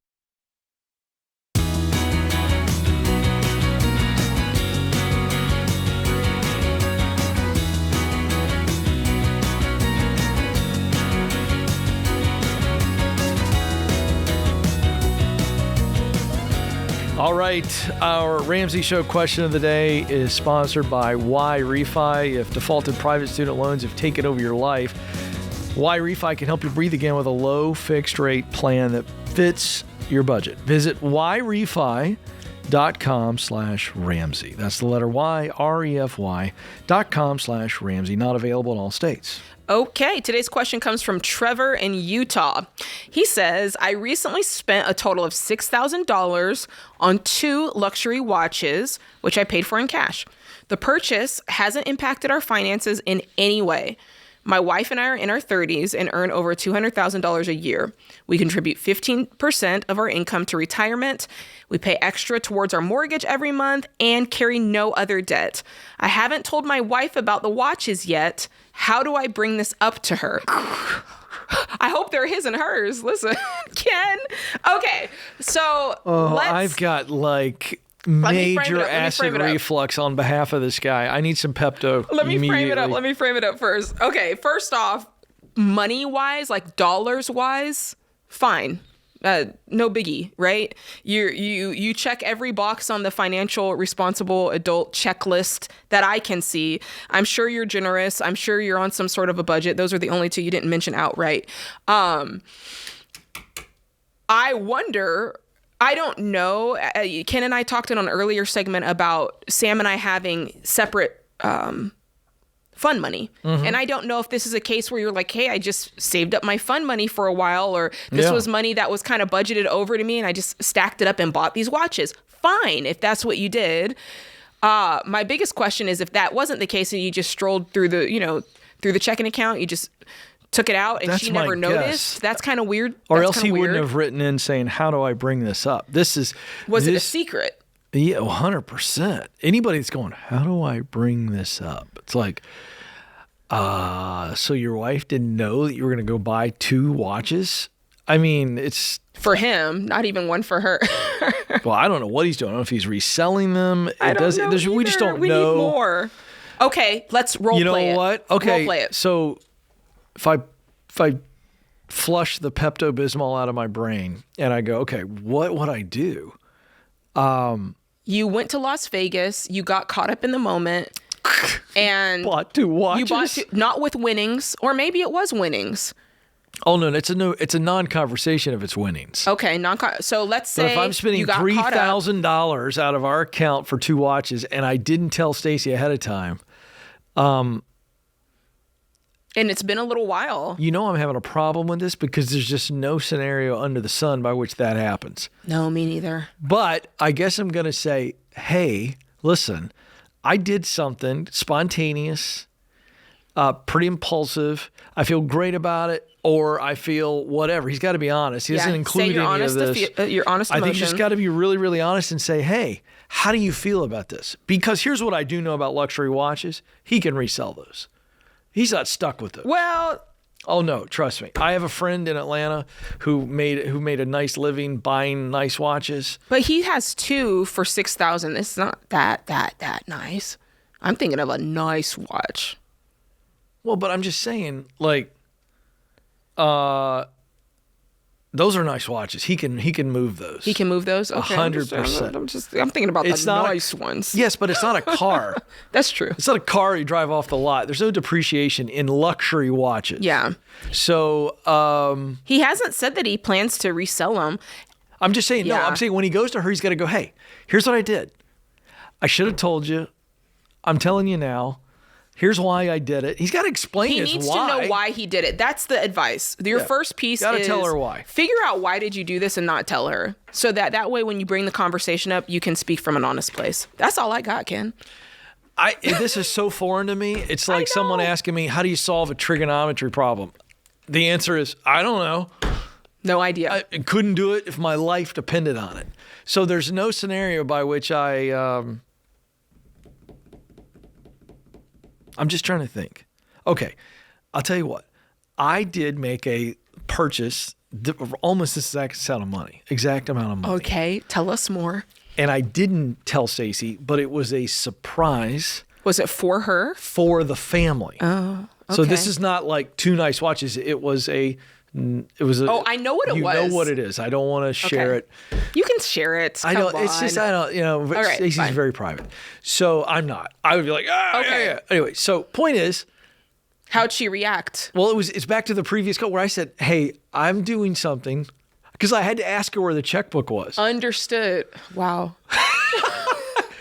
Well, because I don't write checks. Yeah. So you're like, I'm going to do this thing. Did you tell her how much it would cost? No. I just said, trust me. And she does. Okay. Like, she knows I'm not going to go do something stupid with money. So I said, I'm going to make a, pretty substantial purchase. And you just got to trust me. And I need a check for it. And I need you to stay out of the, do your little recon a couple of days from now, at which point it will allow me to reveal it. And it's really something fun and exciting for the family. And you agree. Yes. And by the way, my family loves it. Great. It wasn't for me. Yeah. It was, and how'd she react when she saw what you spent and what you spent it on? She absolutely loved it. Great. But, true story, had I gone to her ahead of time and said, I want to spend this on that, she would have tried to talk me out. Yeah. Because she has a few times before. That makes sense. So, but that's not this, is it? He didn't tell us enough. He should have. Okay. Trevor, wherever you are, call in and tell us more, please. But here's why I told my story on this thing that I bought. Had Stacey walked out and seen it when I showed it to her, and had she been like, what are you doing? What did you spend on this? You would have taken it back. 100% I would have. So Trevor, you need to be prepared to take back these watches if it doesn't sit right with his wife.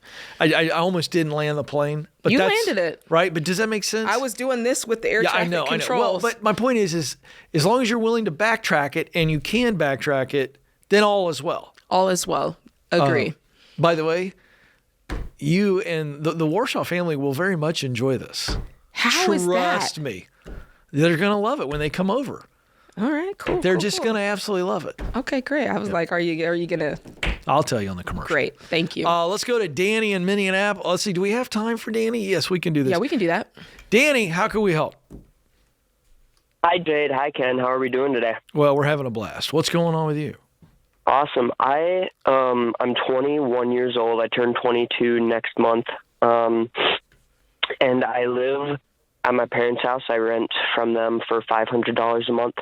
I've been trying to move out for probably like a year and a half or so. What stopped you? In order to get into what you guys would recommend of 25% of your take-home pay, that's a little bit hard. Now I think my income can support rent, but it's still pretty. What do you make? Pretty steep where I live. So, in 2025, it was $50,000 after taxes. So I have a bunch of different income sources because I'm self-employed. Okay. Is that steady for you? 50,000? Sorry, what was that? Is that steady for you? 50,000 a year? Yeah. So I'm only expecting it to go up. There's no reason it shouldn't. But it's not steady month to month. So it's very like in the winter it slows down because I have a detailing company. So in the spring it's super busy.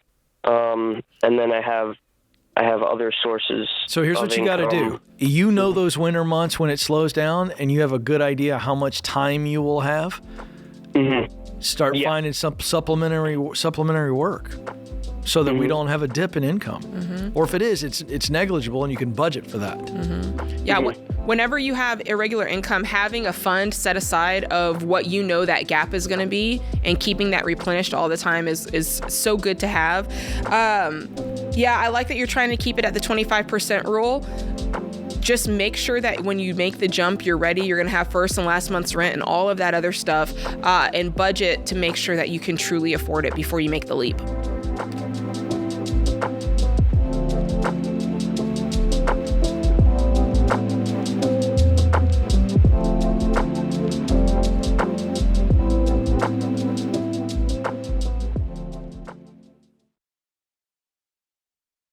Hey guys, what's up? It's Jade, and I'm pumped for the new year, and I hope you are too. But the problem is, most people start the new year with a lot of promises and no real plan. You know how it is.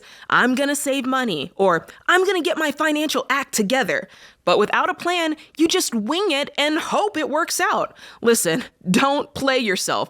I want you to win, and our EveryDollar app is the game changer you need. In 15 minutes, EveryDollar helps you build a plan based on where you're at with money right now.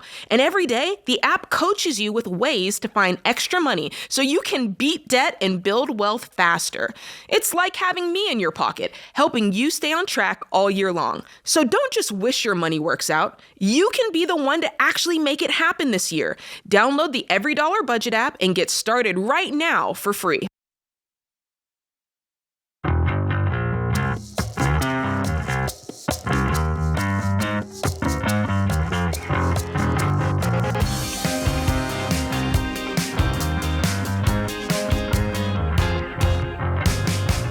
Everybody, yes, you, yes, and you, everybody needs insurance, but it can be hard trying to find pros who aren't just looking to make a buck and sell you some product you don't need. Ramsey trusted insurance pros are vetted and coached to make sure that they're not only market experts, but they also have your best interest at heart. RamseySolutions.com/coverage is where you go to find the type of insurance you actually need. RamseySolutions.com/coverage. Ryan is up in Ottawa, Ontario. Ryan, how can we help? Hey, how are you? Good. How are you today? Good, thank you.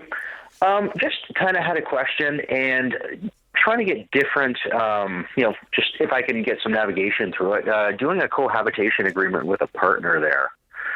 Between the finances. Ah, interesting. So just to make sure I understand, your girlfriend, you're thinking of having her move into where you live? Well, she has been already, right? Okay. But also it's like, it's something that I personally feel should be put in place. Okay. In writing. Yes. What does that? Yes. What does that entail? I've not, interestingly enough, well, that's what I'm trying to understand. So is it just a contract that she'll pay X amount of rent? No, not even that, but just in case, we break up or something, just to make sure that I'm protected from my assets and everything like that, especially if she'll be living with me. Why would your assets be in trouble or under threat if she's living with you? Is it different in Canada? Yes, a little bit different in Canada, yes. Oh, well, enlighten us. If somebody does live with you for an extended period of time, they might be able to take some of your assets, right? Okay. Well, what kind of assets? Like your house.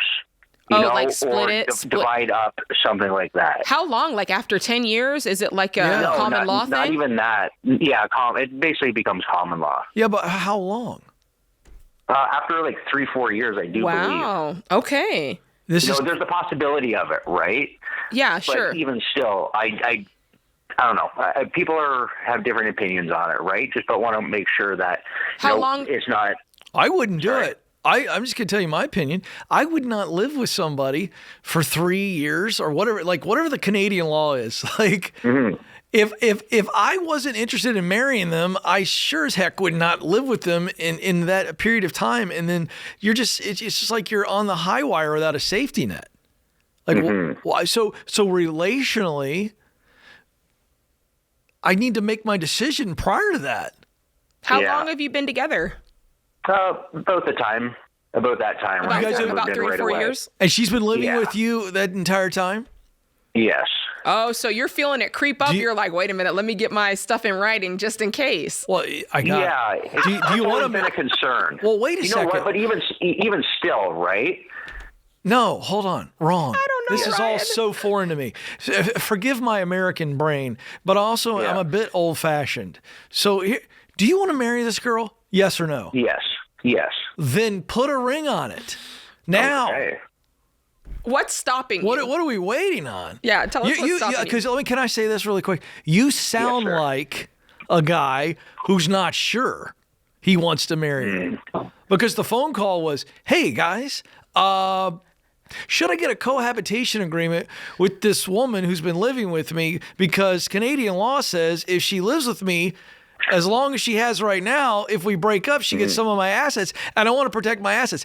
Nowhere in there did I hear a guy who wants to spend the rest of his life with this woman. Well, no, hold on. We're getting somewhere. What does that mean? Oh, just listening to the opinion, right? Do you not see that's all. Do you not see how it comes across? Yes, sir. I have something I want to add though. What do you do for a living? I'm in construction. Interesting. So I'm trying to find out if you're just a guy who's interested in details and not really emotion. Like, I'm like, if this guy's an accountant, I get it, because he's just calculating, just thinking all, you know what I'm saying? The way his brain works. I think out of 9 out of 10. That. I don't think it's a reflection of what I do. I think 9 out of 10 women. I wish I could poll a bunch of women on this very call. There's women out in the audience. Okay, ladies in the lobby, does this guy, if you were his girlfriend and you heard that setup, would that make you feel like running to the altar? No. They all shook their head all no. of them said no. Yeah. So here's my point. I'm going to shake my head too. How do you? All So here's my point. I'm actually trying to save you.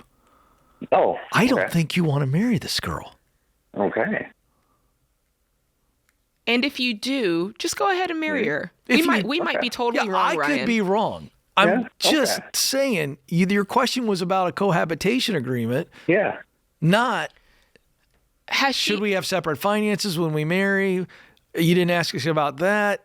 Has she asked about marriage? Yeah. Oh, yes, we talked about it. What'd she say? Oh, 100%, right? It is the plan. When? Do you guys have kind of a horizon? Not yet. Okay, but she definitely wants to marry you, and you definitely want to marry her. Yes. What do you think's stopping you? Is it like a money thing? Is it we want to pay off debt, or we want to do this? Honestly, there's some days that I can't give that answer. Maybe I should have thought about that a little bit more before calling in. Maybe. I mean, it's something. Yeah. It's food for thought. We're not. Hey, we're not judging you. We're not upset at you about it. It's just. It really is. It's something. I think we uncovered something that does require a little bit more thought. You thought you were calling for one thing and you got another. Yes. Let me say this. In the meantime, you should do some sort of agreement if that's what you feel like is going to cover you. Yeah, we should circle back. That is the goofiest law I've ever heard. Don't mind saying it, but it is the law of the land. So I would get something to protect your assets pretty quickly. Although, given what I've heard today, I don't know that that's not going to create a bunch of tension. It might. It has. Oh, Ryan, it keeps getting. I felt like maybe I was the crazy one, and you're not crazy, Ryan. But I'm sitting there going, now you've got to bring up a cohabitation agreement with her to protect your assets after having talked marriage.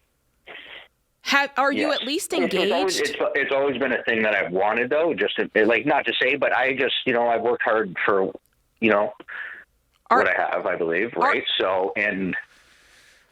But have you at least proposed? It's one thing to get married, but have you even proposed? Oh, Ryan. No, that's the only thing he's been certain about on this entire call. Was that? Did you hear that answer? Now he's what's like, no. Now I could understand, like, I'm not ready to actually do the ceremony, but what's kept you from proposing? He doesn't know. Just the timing of everything, I feel. I know, and you can't put anything like and say, hey, it's never the perfect time, so it could always be the perfect time. Yeah, right? how about tonight, 7:00 on the dot, and you drop top. Did you hear that answer? He's laughing. Somebody get him a brown bag on the other end of that call. I know. You're very nervous. He is hyperventilating. You want to know what I would do if I were in your shoes, Ryan? I'm going to tell you, if I were, I can't wait to hear this. Turned into you today, I would call up my counselor, Vanessa, and I would say, help me out. I just talked to these folks, and they really are making me think, why am I not proposing? Why am I not getting married? What's going on? I thought it was a money thing. I think maybe, I just don't know. Help me unpack this. That's what I do. Ryan? Sure. It's the best thing you've heard this entire call. I'm having a lot of fun, but listen, I am concerned. If I could play older brother, if you were my younger brother, I'd go, hey, man, I don't want you committing yet, like on anything, cohabitation agreement or anything, because there's something that's catching you, and it doesn't mean it's bad, doesn't mean there's something wrong with you, but I think the advice Jay just gave you, I'm going to endorse that 100%. Let's get with a therapist and just straight up lay it out in a safe environment and see if they and you can figure out what is holding you up. Mm-hmm. Okay. Nothing wrong with you. Yeah, listen, no shame, no shade coming at you. But, my man, I know you didn't call for this, but I don't want you to be in any kind of agreement, marriage or cohabitation, and be regretting it. Okay? And worried about my money and all these things. We're rooting for you. Call us back and tell us what happens. Yeah, I'd love to hear the other side of the story. Wow. Man. Hey. It'd be like that sometimes, Ken. And it's okay. I would rather have someone press pause on a relationship like this. Absolutely. Whew.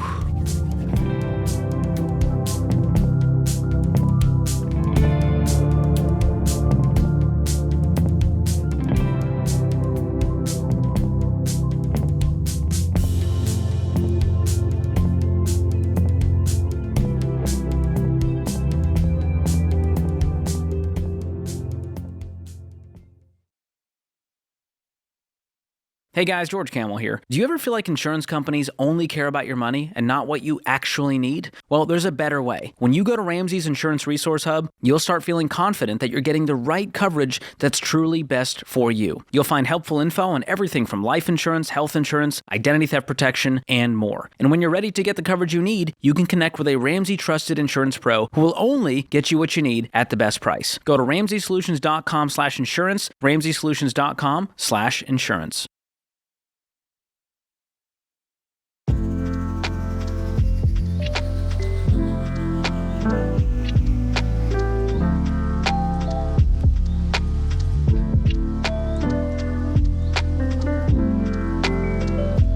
Our scripture of the day, Hebrews 12:11. No discipline seems pleasant at the time, but painful. Later on, however, it produces a harvest of righteousness and peace for those who have been trained by it. Our quote of the day, Bonnie Pruden. You can't turn back the clock, but you can wind it up again. Renee is up in Columbia, South Carolina. Renee, how can we help?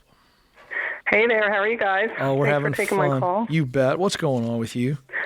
So I'm 57, and I was just let go from my sales job right before Christmas. I'm so I'd only been there 5 months. Oh, I know. I've never been fired before. Oh, man. Well, welcome to the club. I've done it twice, and, it's no fun, but there is life on the other side.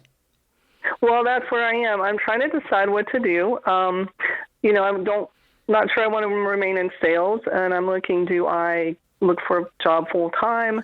Do I look for a job and work part-time, or do I invest in my side hustle and grow that, because then no one can ever fire me again? Well, actually, customers can fire you. It's amazing how many calls we take. So I do want to set the record straight on that, because it's a healthy mindset. Because here's the answer, Renee. I want you running to something, not away from something. So a couple quick questions. I want Jay to weigh in too. So rapid fire for a moment here. What is the side hustle? So we own a photo booth company. We've only been in this area for a year, and we haven't started it, but it was a side hustle we did in our previous state that we lived in. Okay, and based on that track record, what do you think revenue could be that you could generate once you get it up and going?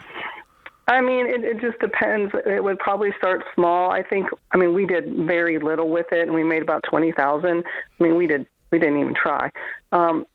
And it would be very little at first, but as we got up, we could invest in more equipment, have more booths, and go from there and just see how big we can get it. All right, to our best here, let's try to do apples to apples. I know it was a different state, different place. How many hours? I mean, would you be able to put in more hours of your time than you did previously that generated the $20,000? Oh, yeah. It was, I mean, I didn't put hardly anything into it. I'd be able to work it full time. Okay. All right. Next question. You said we. Are you in a double income family? Yeah, that's one of the things. We are financially stable. We did the baby steps a long time ago. Right. No debt except That's for awesome. the house. But I grew up with financial insecurity, and I can't get that scared person out of my head. I feel like I have to make money right now. Well, but let's just sit there for a second. So are we talking about your husband here? Who's the other income? Yes. Okay. What does he make? Somewhere between, depending on bonus, $230 to $275 a year. And you have no debt? Just a house. Oh, good heavens, Renee. You really did grow up in a tough situation. I don't even need to ask. Your husband makes $230,000 and you're worried about a sales job and you have no debt. I'm guessing, what's your retirement situation? We've got about $900 in a 401k, another $100 in investments, and $50-something in a money market. And then set yourself free and go try the photo booth thing. Have some fun with that, for crying out loud. It is a fun business. It is a very fun business. Then go have fun at 57 years young. You don't need income. You don't need your income. True or false? No, it was gravy. So we may have to go out to dinner less, or maybe not take a big vacation, or because I'm sitting next to the budget queen on $230,000 and no debt. Jade, are we worried about vacations? Not really. No. Of course we're not. I think you'll be fine. How do I get that girl out of my head, though? How do I? You need to tell her the truth a lot. Don't ignore her. Just remind her all the time. That's a good question. Remind her all the time. Yeah, because truthfully, that's where my heart lies, and I feel like there's a lot of things pointing into building up this business. But for something about that guaranteed salary that it wasn't a ton, but it's just making that decision. But how much in those 5 months did that job suck the soul right out of your body? Oh, quite a bit. I had a feeling, Renee. So I think Jay just said something so incredibly wise. So I'm actually, can I piggyback off of what you said? Which I one? feel like I'm getting an assist here. Okay. You're assisting me. You have to tell yourself the truth often. And I feel like in this call a minute ago, when I walked you through some questions, and then we got to the truth of $230,000 and no debt. And when I and Jade kind of tag team reminded you of your financial situation, you didn't have any anxiety about money in those moments, did you? No. So it might be as simple as some fun like journal or legal pad or something on your phone, a note on your phone. And when you start to feel that old voice of insecurity around money, you just go back and you look at your numbers, pull up your investment dashboard. Well, we got 900 and some thousand here. We got 100,000 here in 7 years. That's going to be 1.8 and just do a refresh. Can I tell you? That's what I heard from you. I love that advice. Can I tell you a true story, Renee? Oh, I love it. Sure. I had gone through a period where I was dissatisfied. And for reasons that it doesn't matter, but I was complaining a lot. And I made a deal with myself. I said, for as much as I complain, I have to say just as much that I'm grateful for and thankful for. And when I did that, it made me realize how much I was complaining because I had to say the same thing right back. I think if you make a deal with yourself and you say for each time mentally that I catch myself replaying whatever the story is that you replay about, not having enough or whatever that fear thought that you have. If you make a deal with yourself that say, every time I do this, I'm also going to come back and say, we have $900,000 in our account. My husband makes $275,000. We paid off all of our debt. Our mortgage is almost gone, right? And combat it. Don't let it win. Thoughts and emotions, they're like waves. We can't stop them from coming in, but we get to choose which one we surf, right? You've heard that. It's the same thing. You get to choose, and awareness is key. You know that it's happening. So now it's about capturing it in the moment and going, all right, that came. I can't stop it from happening. But what I can remind myself is what's true and replace it and dwell on that for a while and spend just as much time, if not more, dwelling on that than the thought that initially came in and tried to. I love that. I got an idea, Jade. What? All right, Renee, round figures aren't going to hold you to this. This is a fun exercise. You ready? Mm-hmm. Based on how many times you and the hubs go out to dinner in 12 months and a nice vacation, what is that number all in?